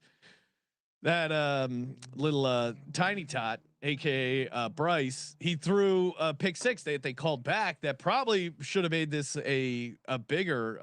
So Kyler's on the motorcycle, Bryce is in the sidecar. Is that yes, the picture?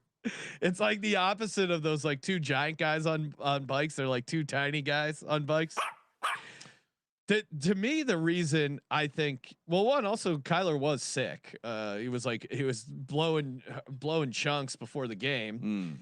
I think the one reason he overcame. Yeah. The one reason I'm fading the Panthers here, not only the offense looked bad.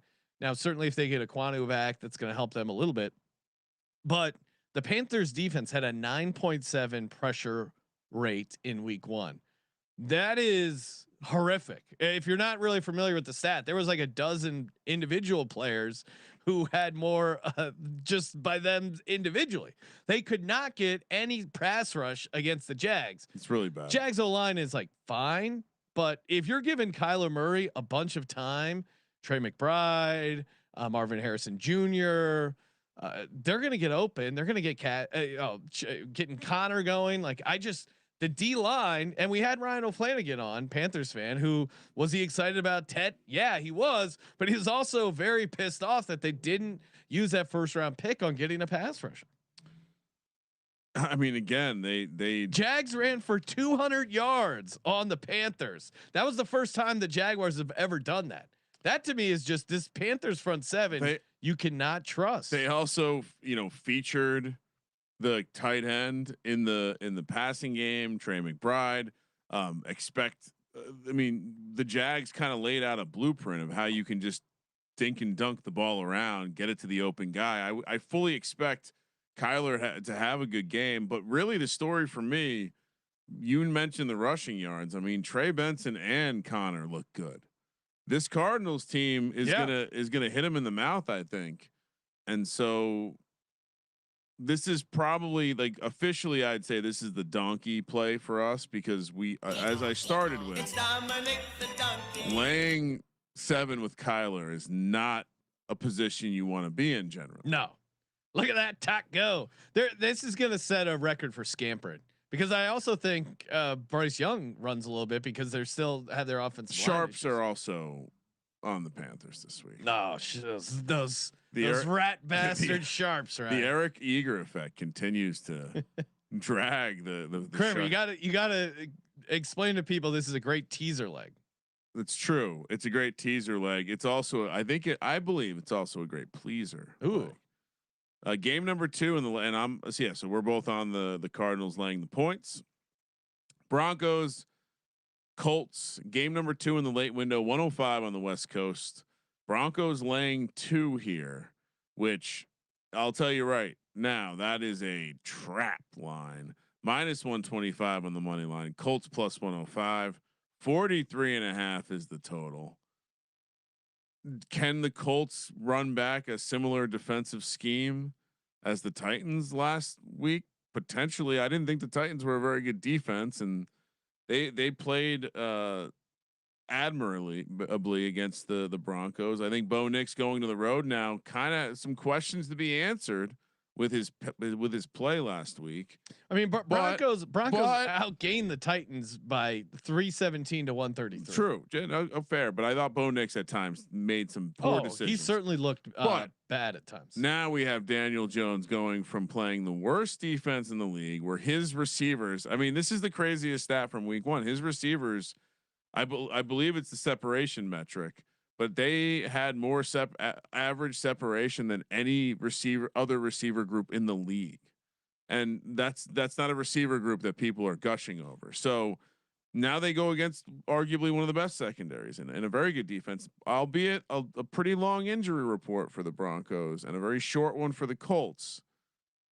I kind of am excited to see who people are betting on here, because this feels like another one where the Sharps are going to walk out on the plank here and back Daniel Jones as a home dog. We're already seeing this number start to move in. I fully expect the Broncos to be a dog by Sunday. Brian, do you think, is it a coincidence that Daniel Jones' first game not in a Giants uniform was by far his best game of his career? Well, that's not true. He had better games as a rookie. No. Yes. No, this is a career game for Daniel Jones. Ryan, since 19. I mean, I don't mean to screw up your stat, but no, the first team to score on every possession since 1978. Oh, well, that was, I mean, but are you this is one where are we overrating or are you crediting that to the Colts offense? Or are you crediting that to whatever the Dolphins were doing on defense? No, I'm just pointing out how hilarious it is that he has an amazing game. The first game he's not playing. For the Giants. Hilarious. Kevin O'Connell fixed them. We were both wrong. Somehow the magic worked. So for 322 and 4 touchdowns against the Lions as a rookie. 308 and 4 touchdowns against the Jets. But he had 2 rushing touchdowns. 352 and 5 touchdowns against the Redskins. But he scored on every possession. That to me is the best game. Okay. So, but I'm just taking some. Yeah, not the best game of his career. Very good game. One of his best games of his career. Sure. Should have been. Was he elected player of the week?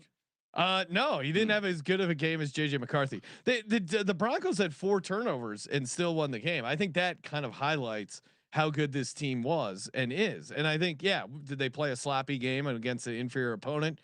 Sure. But I think I trust Sean Payton to have this team ready to go on the road. I think the defense played really well. I mean, the defense kept them in that game, considering the offense had 4 turnovers and the Broncos defense did not allow a touchdown. I don't care if you got a rookie quarterback, that's pretty tough to do. And they're going to get to Daniel Jones. Daniel Jones saw no pressure against the Miami Dolphins. Daniel Jones cracks under pressure. That's why he had a good game. He was not pressured at all The Denver Broncos are going to bring some pressure. Patrick Surtain allowed 0 yards in the receiving game. Like this is the defense they're facing is another level. And I think maybe they'll rein in Bo Nix a little bit.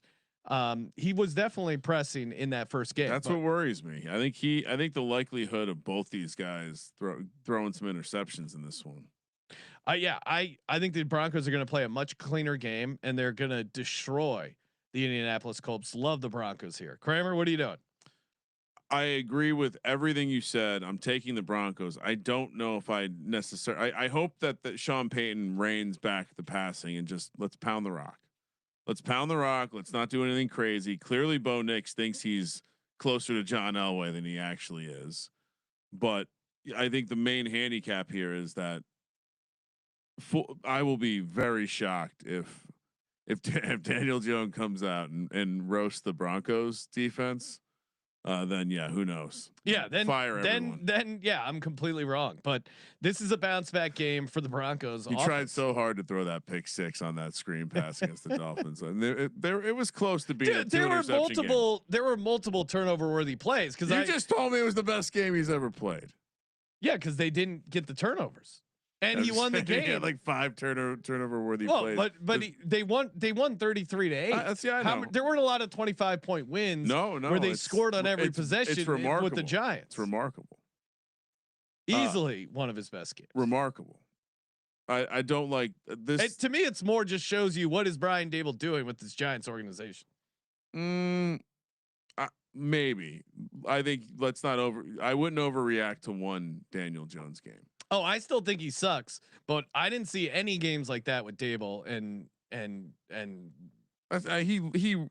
he completely he had a great game in the postseason, winning a playoff game, shredding the Minnesota Vikings. I mean, I think you can find opportunities where he had good games in actual moments that mattered. And so, yeah, I mean, we'll see how he looks. Let's get to week 3 or even week 2. I mean, I don't like laying the points here because everything I've heard from the quote unquote sharps out there. So you're taking Indy? No, you're not listening to the podcast. You said I don't like laying the points. 2 and finishing my point because this is going to be +2 on Sunday. Okay. Do you disagree? I don't have a take. 91% of the handle at Circa is on the Colts right now. Okay. Yeah. So what's the bet splits? That's what I just told you. 91% of the handle. Oh, the bet splits are right down, like close to down the middle. Okay. So big bets coming in on the Colts. Yeah, I still think Denver will be a favorite, but we'll see. Okay. Next up. What do you think it closes? I just said -2. Colts -2, -2.5. Oh, okay. Oh, that's a pretty big change. Then I'll wait to bet it. That's why I said. So you're on the Colts +2. Well, then why wouldn't you take it if you're gonna get 4 points of CLV? I'm being like you, where I was sharing some really good information. You're on the Colts. No, I'm on the Broncos, but we're gonna get a better price on Friday. Okay, well then that's when we'll bet it.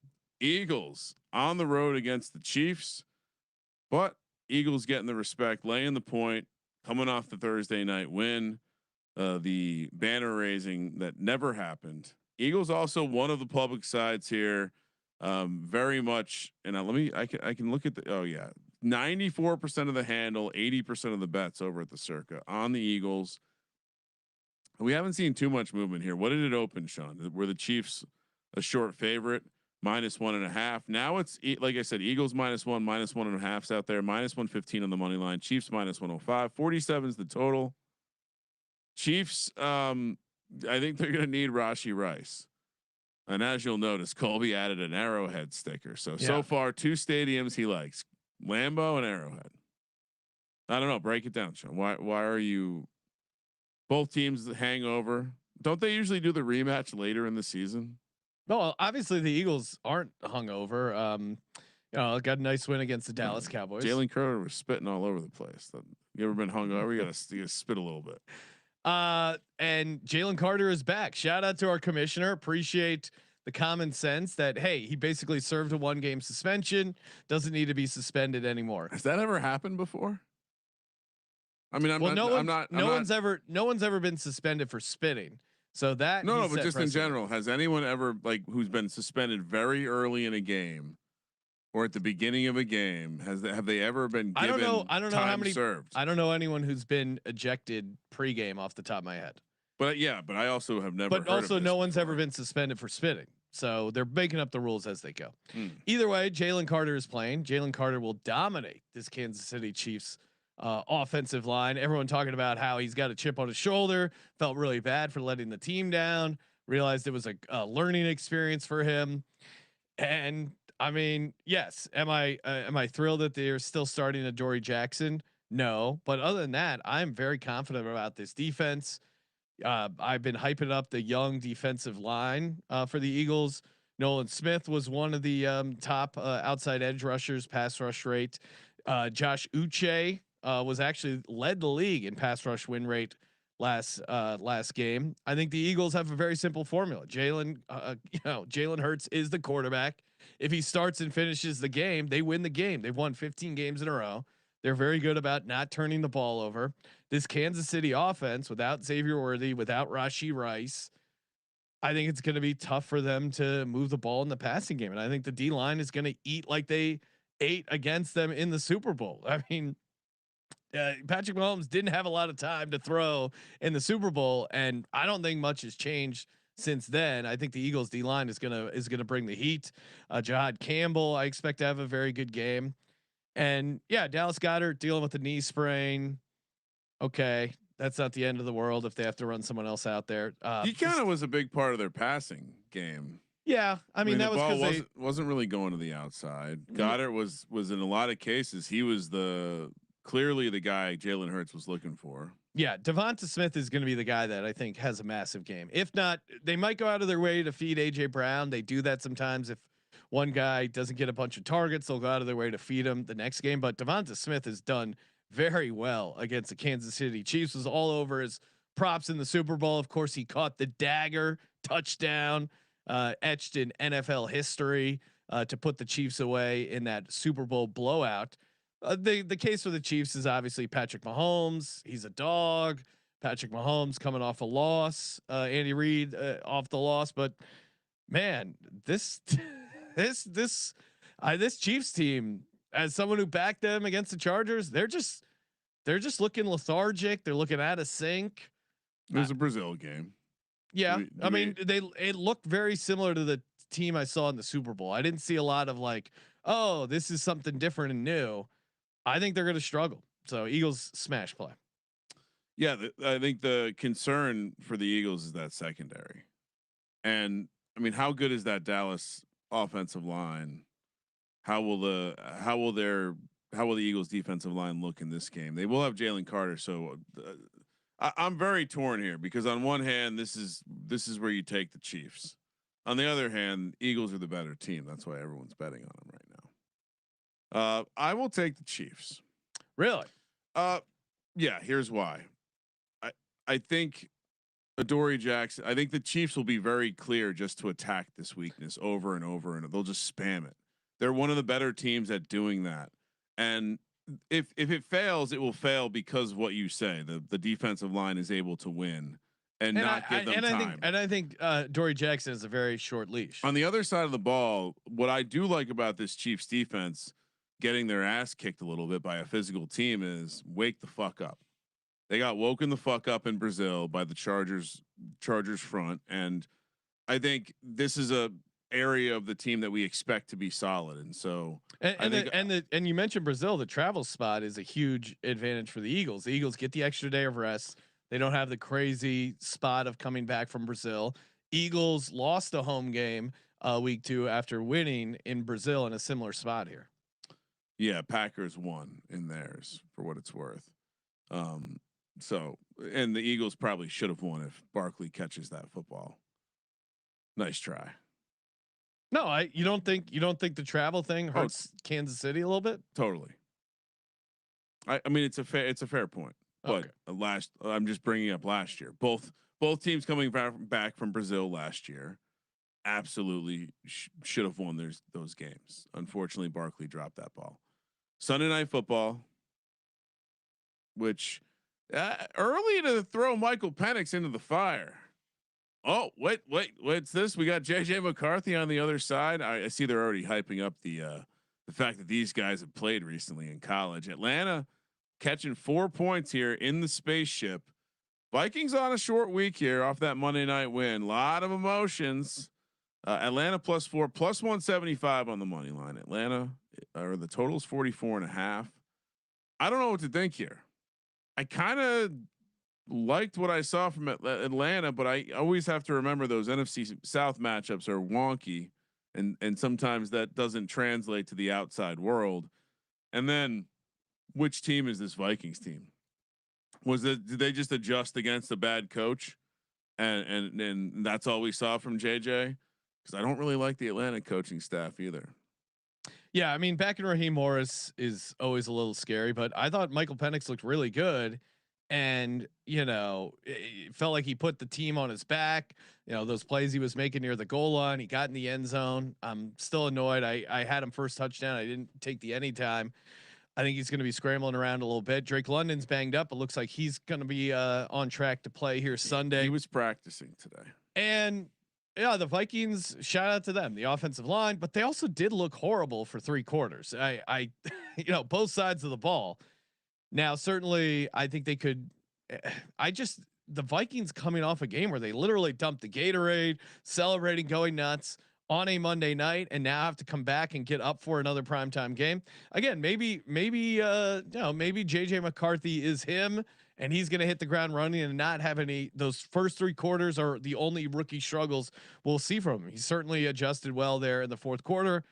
I'm still going to take Atlanta Falcons and the points. I liked a lot of what I saw out of this Falcons team. Now, obviously some current concerns with what Ibuka did against them secondary wise, but I mean, the narrative could be very different if Young Hoku hits that fucking field goal. They get to overtime and they win that game in OT. Then it's like, oh, look at Michael Penix putting the team on his back. Basically, all the stuff that they're saying about JJ McCarthy. And I thought Michael Penix, certainly JJ McCarthy played the better game because he went out and got the W. So hats off to him. But I thought in a lot of ways, Michael Penix had a pretty good game. And now he's going up into a dome. I still think they're going to be hanging around in this game. I'd just be surprised if they got their ass kicked here. I'll take the Falcons in 4 points. Why is this not a 3-point spread or something like that? I think the Falcons, so I'm still right about Michael Penix. He was dreadful when you look at completion percentage over expected. Bottom 5 in the league once again, but I thought they did look okay. I think Bijan is electric and creates a lot for that offense. And I think at the end of the day, Drake London is a big ass dude. So if you're not accurate, I guess better to be thrown at a big ass dude. It sounds like he's going to be fine. I'm with you. I'll take the points because I'm not so sure why. Like, these teams are very similar to me. The difference obviously is Brian Flores and that defense. I'm kind of looking past that because what I saw from that defense was once they figured it out, they looked very good, but they looked very, very meek in that first half, almost like they were waiting, like they knew they could trick Caleb Williams. I don't know if they'll have the same confidence to do that. So, and guess who's in the concussion protocol? Van Ginkel, who clearly means something to that defense. Yeah. He's always flashing and getting in the right spot. So concussion protocol, we know the linebackers do have a chance to come back. Although that does seem like it should be the opposite. I did read that he is not it's not even close to certain. And I think, was it last year? Not until we got to the playoffs were players actually coming back in that first week anyway. They do that thing where early in the season they make you sit out a week. So if he's out, that changes the defense. I'm with you. I'll take the Falcons, even though I don't love them. And Young Hoku is in a kicking competition right now versus Parker Romo. So that's where he's at his best. He's the YouTube kicker. Hopefully he loses because I do like the Falcons again here. Catch you 4 points, Kramer. Yeah, we can't root for a Romo. Come on. Monday Night Football doubleheader. Alert everyone. 4 p.m. on the West Coast for the first game. We got the Bucs in a back-to-back road spot, which again, if you're a Bucs fan, you got to feel great getting that dub, getting out of town after getting swept by the Falcons last year. Now you're on the road in Houston to take on the Texans. Great work by Colby on the helmets. Texans -2.5, -145 on the money line. Bucs +125. 43 is the total. I don't know what you have to say about the Houston offense. It looked bad. Yeah. In a situation where I like the Jags. I don't think they're going to have the best defense in the league. Now you got Todd Bowles, and it's like, well, how do you stop the Texans offense? You stop Nico Collins, period. You take the 2.5 before you lay it. I'm still not in on this Texans team. You're going to have to be the Texans guy on this show, because I can't get in on this offense yet. The offensive line. No, the offense looked bad. I think what hurt them is they did some last second swaps of the starting lineup for the offensive line. So hopefully they keep it consistent here going into this game. You do that because you're not like, that's a sign of problems. Their offensive line isn't great. I get it. I don't know about this Bucs team as well. Certainly Baker has shown up in big games, but you have a hungry Texans team, home opener, and that defense is very, very good. I think the Bucs offensive line still a big issue until they get Wirfs back. I think you're going to be able to pressure the quarterback and create some good plays here. So I think this is tough. I will go with the Texans because they're at home and it's their home opener and they're coming off a bad loss where they didn't score a touchdown. I'm not super high on them, but I still think they could win this division. So I'll take Houston +2.5 or my lay in 2.5. I just think this is a bad spot for the Bucs. They just had a crazy division game. Now you got to go home and then fly back out on the road for a Monday night game where Houston is going to be up for this game. They do not want to fall to 0-2, and they're, I think, a well-coached team with a really good defense. So I'll take the Texans. Yeah, give me Baker in prime time. Give me Todd Bowles against this offense. Baker's actually been pretty bad ATS on Monday nights. Okay. Perhaps if you narrow it down in Monday nights, but overall in prime time, he's been good, especially in his tenure at the Bucs over the last couple of years. And yeah, Todd Bowles scheming up something against CJ Stroud and this offense right now. They're not good. Like you mentioned, they didn't score a touchdown. And while the Rams might have a decent defense, I think a lot of it just came on taking Nico Collins out of the game. They don't really have a run game. Nick Chubb, as much as I want him to be back, he didn't look that explosive. And again, I don't think the Jags are the best defense in the league. So I'll keep riding the Bucs here. I mean, this is classic Baker led team, right? They overperform a little bit sometimes, and Baker's going to wake up feeling dangerous in the spot. You take the 2.5, Sean. You never lay it. Come on. We've learned that years ago. Monday night game number 2, which I have a tip on this one, Sean. Oh, great. 7 p.m. on the West Coast. I was dealing with some plumbing issues today. Not a metaphor. And the plumber really likes the Raiders this weekend. Raiders are catching 3.5 here at home in Vegas. I wonder if the circus is going to be doing a special hang for all the Chargers fans out there. Oh yeah. The actress who plays the Chargers +3.5 for the Raiders. I star in the role as Chargers fan. She's also a Vikings fan. Yeah. Part-time.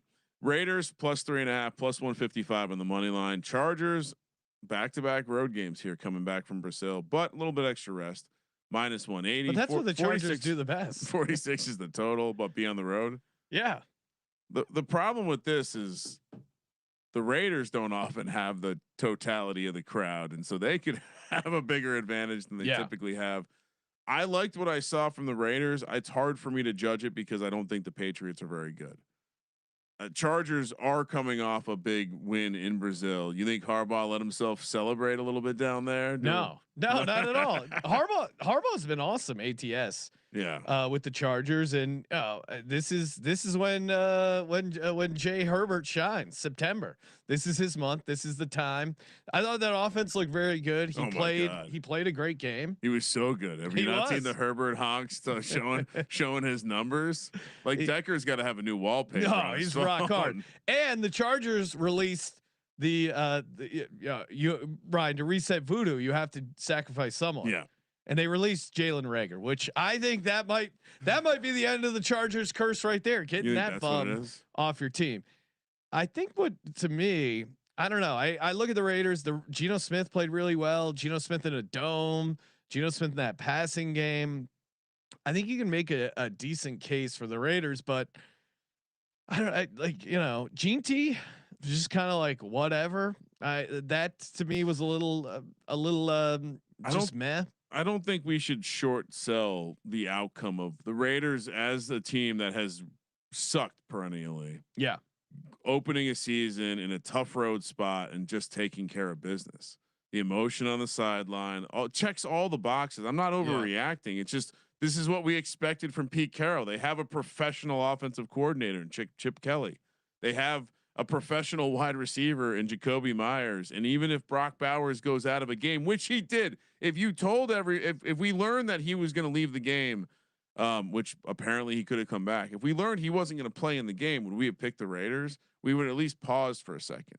They just showed that they're going to be solid. And then on the defensive side of the ball, that's where I worry. Like, what's this defense going to look like against Herbert, who is looking very good right now? I'll take the Chargers. If it becomes a shootout, can the Raiders maintain? You know what I saw from Geno last week? If he can stay upright and they can, which I don't know, I didn't see a ton from the Chargers pass rush. They looked okay. I know you're supposed to lay the 3.5, but I think I have to take the Raiders here. It's a trap, Ryan. Classic. It is a trap. I'm going to fall for it. Give me the Los Angeles Superchargers. Sean, this Friday. Come on. We're just going to scream Raider. Nothing more fun than hearing Raiders echo through the circuit. Hey, time for our lock, dog, and tease, brought to you by mybookie.ag. Promo code SGPN. Head over there, get the 100% bet back bonus up to $500. Mybookie.ag, promo code SGPN. Ryan, are we still sticking with the 49ers for our survivor play? Right? We have to.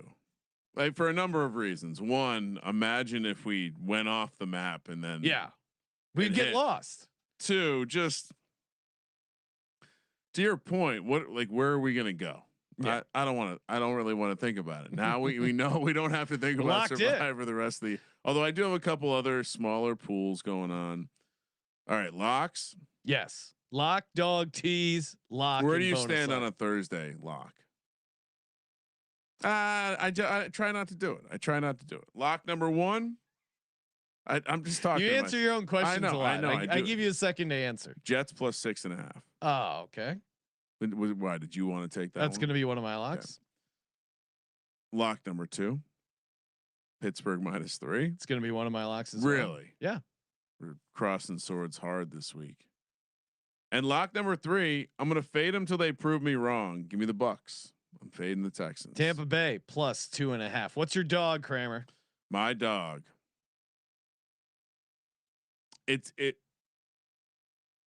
I think that people need to realize that the NFL slot machine has real power.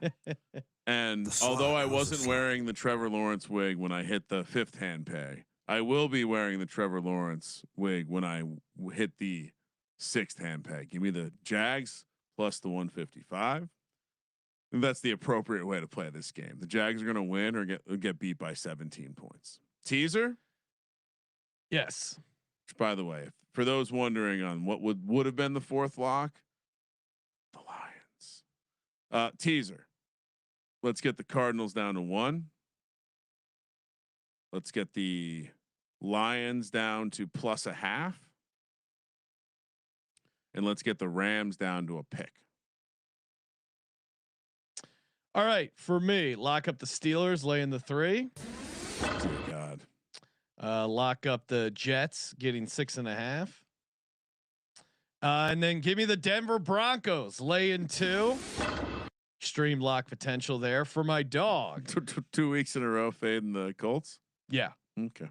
I mean, why not? It's the martingale theory, right? Just double down.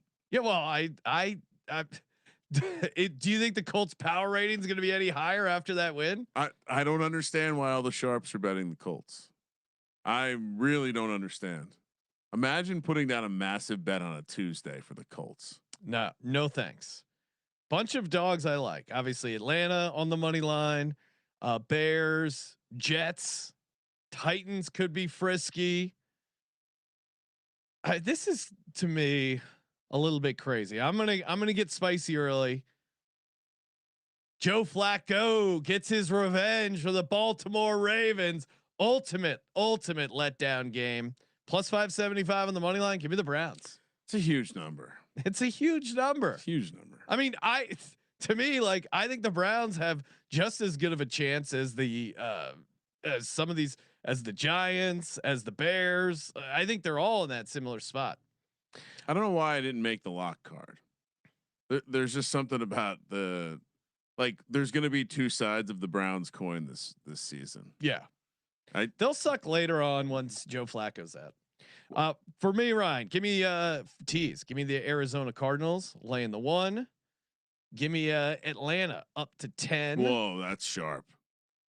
Up crossing a bunch of key numbers. My fare is a lot lower. That's and give nice. me Chicago plus 11.5. Lock it up. All right, so circa million. This might be easy. So we have Jets plus 6.5, Steelers -3. Those are the two locks we agree on. Yep. What else are we putting in here, Ryan? Well, I went 3-0 last week. You're Cool. gonna try to act like you're not gonna put my other lock. So in there? put your Bucs plus 2.5. Yep. What else do we want to include here? Consensus plays We wanna fade- Miami, Gonna Green fade Bay. Colts again. Play Denver. Do we want to play the Niners? Double up on the Niners and put them in. I feel like Survivor's fine.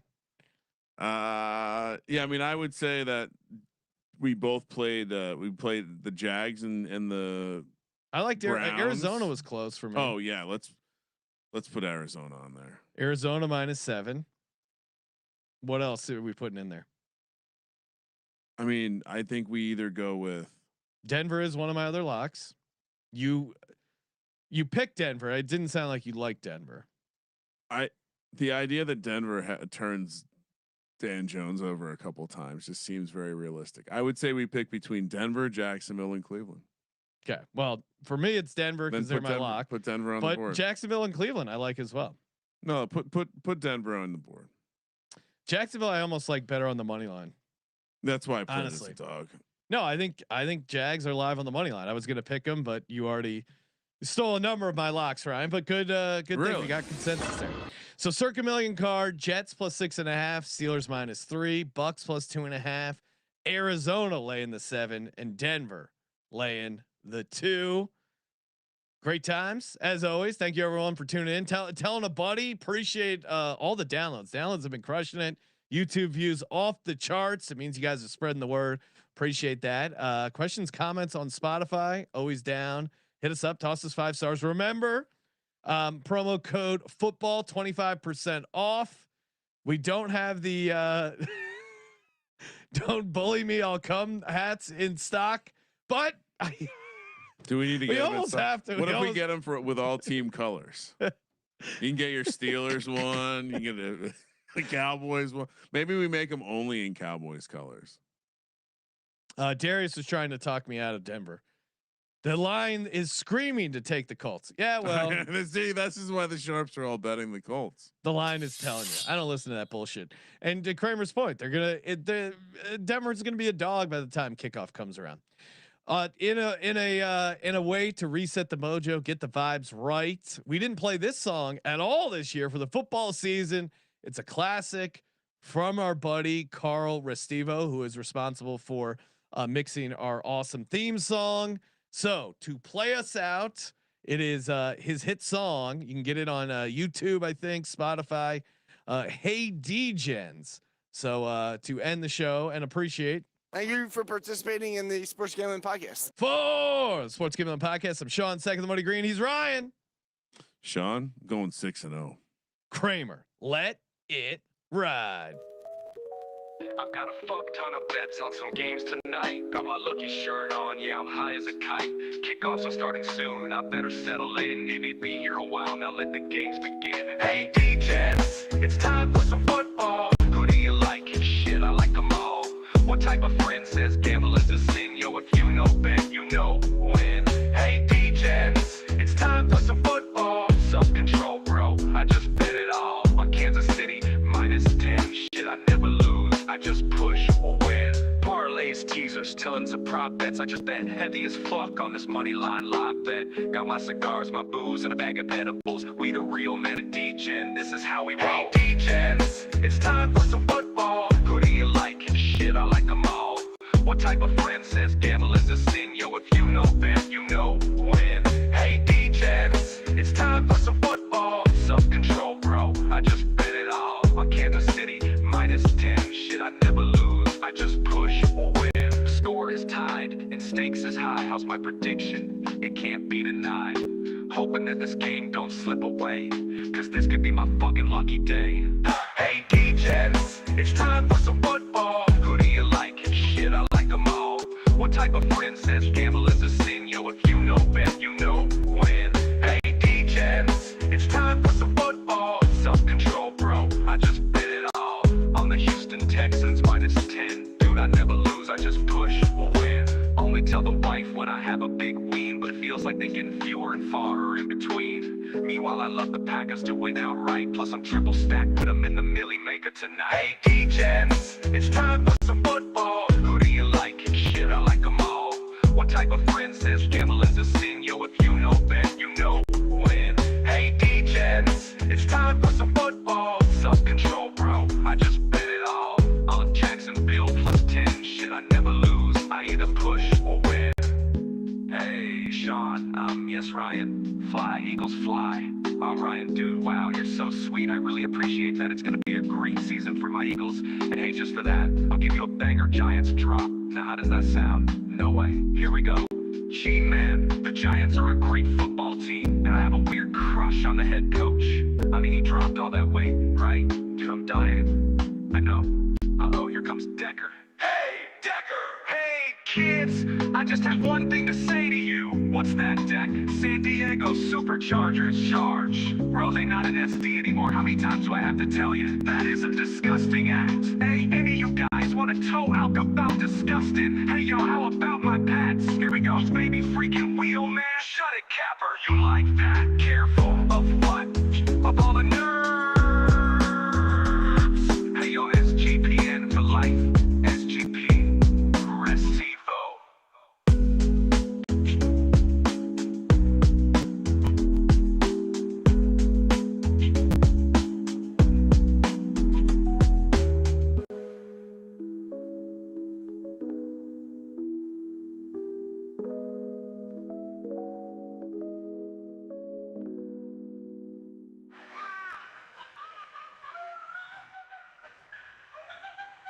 Hey, just for that, I'll give you a big season for my Eagles.